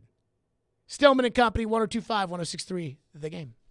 Every Wednesday at 8:30. Join Robbie and Rexroad for The Choice is Yours. 2 sports questions, 2 non-sports questions. They'll answer a couple of questions about life and sports. The Choice is Yours is built by Jarrett Companies. You have a choice. So when you have a need for site and utility work, fire protection, concrete and asphalt services, the choice is simple. It's Jarrett Companies. For more, visit JarrettCompaniesInc.com. The Choice is Yours. Wednesdays at 8:30 on 102.5 and 106.3 The Game and the Game Nashville app.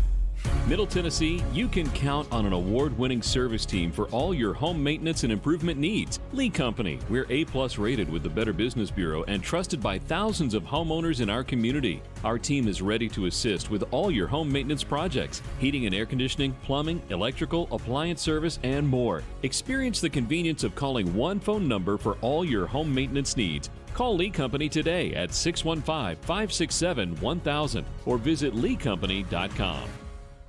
It's the Electronic Express Famous Half Price Fair. This week only, save up to 50% in every department, including all 4K TVs, appliances, laptops and tablets, speakers, and more. You'll not find a lower price anywhere. We guarantee it. The Famous Half Price Fair. It's first come, first served. Sale ends Saturday at 9 p.m. Hurry into any of our convenient locations. Plus, get up to 3 years free financing. The Electronic Express Famous Half Price Fair ends this Saturday at 9 p.m.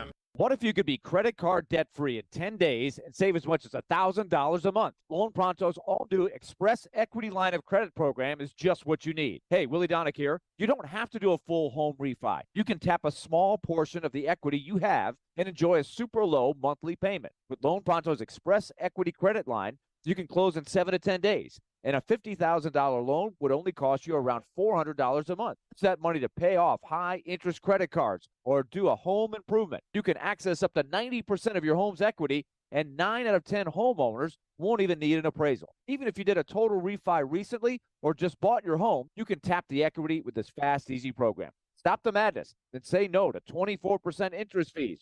Call Loan Pronto today. 615-499-5780. That's 615-499-5780 or go to loanpronto.com. Equal housing lender, NMLS 166-1781, subject to lender approval. Cards issued by Celtic Bank, member FDIC. Are you the decision maker in your company? Consider this. For the first time in decades, there's a better option for a corporate card and spend management platform.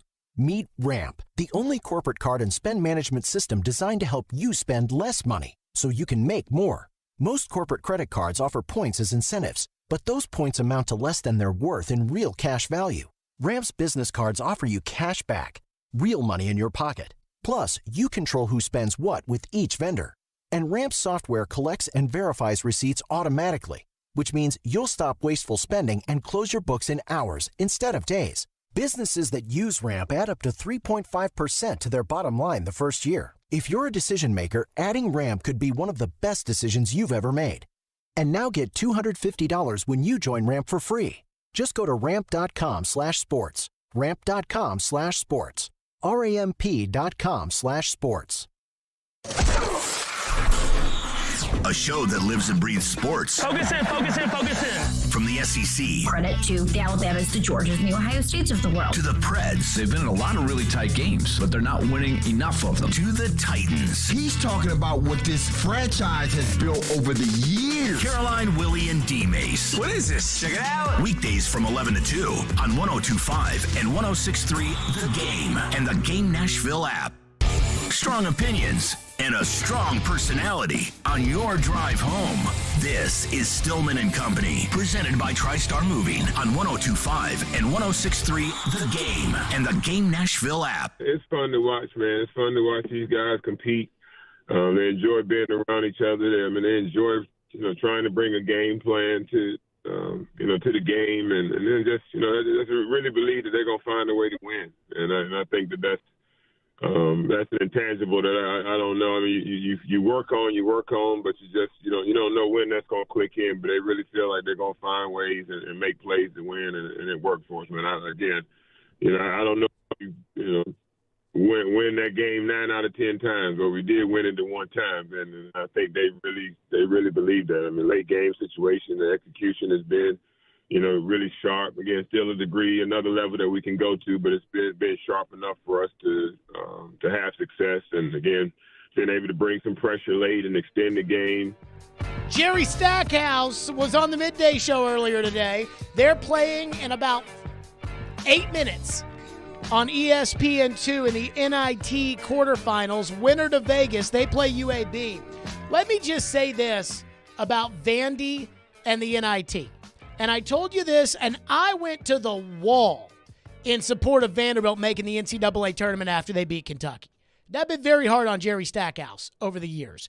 But this Vanderbilt team belongs in this NCAA tournament. And I believe that had Vanderbilt made the field, that Vanderbilt would still be playing today in the Sweet 16. Like, I haven't seen teams that are playing that, they'd kill Vandy. I have not seen that. Maybe Alabama, who did kill Vandy. That's it. I think Vandy would still be playing today. But what sucks about all of this and about the NIT and everything else is even if Vandy wins tonight and they go to Vegas for the NIT Final Four, and let's just say Vandy wins the NIT, Vandy will say, we are proud of this team. Who won the NIT last year? Do you know who won the NIT last year?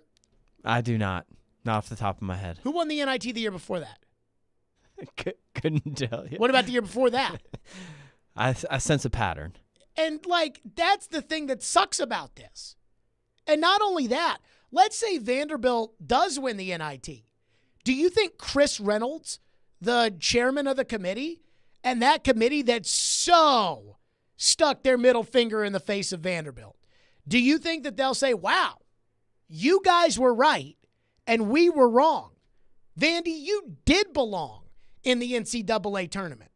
After one weekend of watching hoops, everybody in the country knows your conference was the best conference in America. You have the number one team. You've got all these teams in the Sweet 16. Arkansas beat Kansas. Tennessee beat Duke. Clearly, those are two teams you beat. I mean, clearly you belong in this field. And we apologize at the NCAA for screwing Vanderbilt the way we did. Do you think they will say that? Of course they won't. Instead, it's like the NCAA just shrugs their shoulders and they just say, well, shouldn't have lost to Grambling early in November.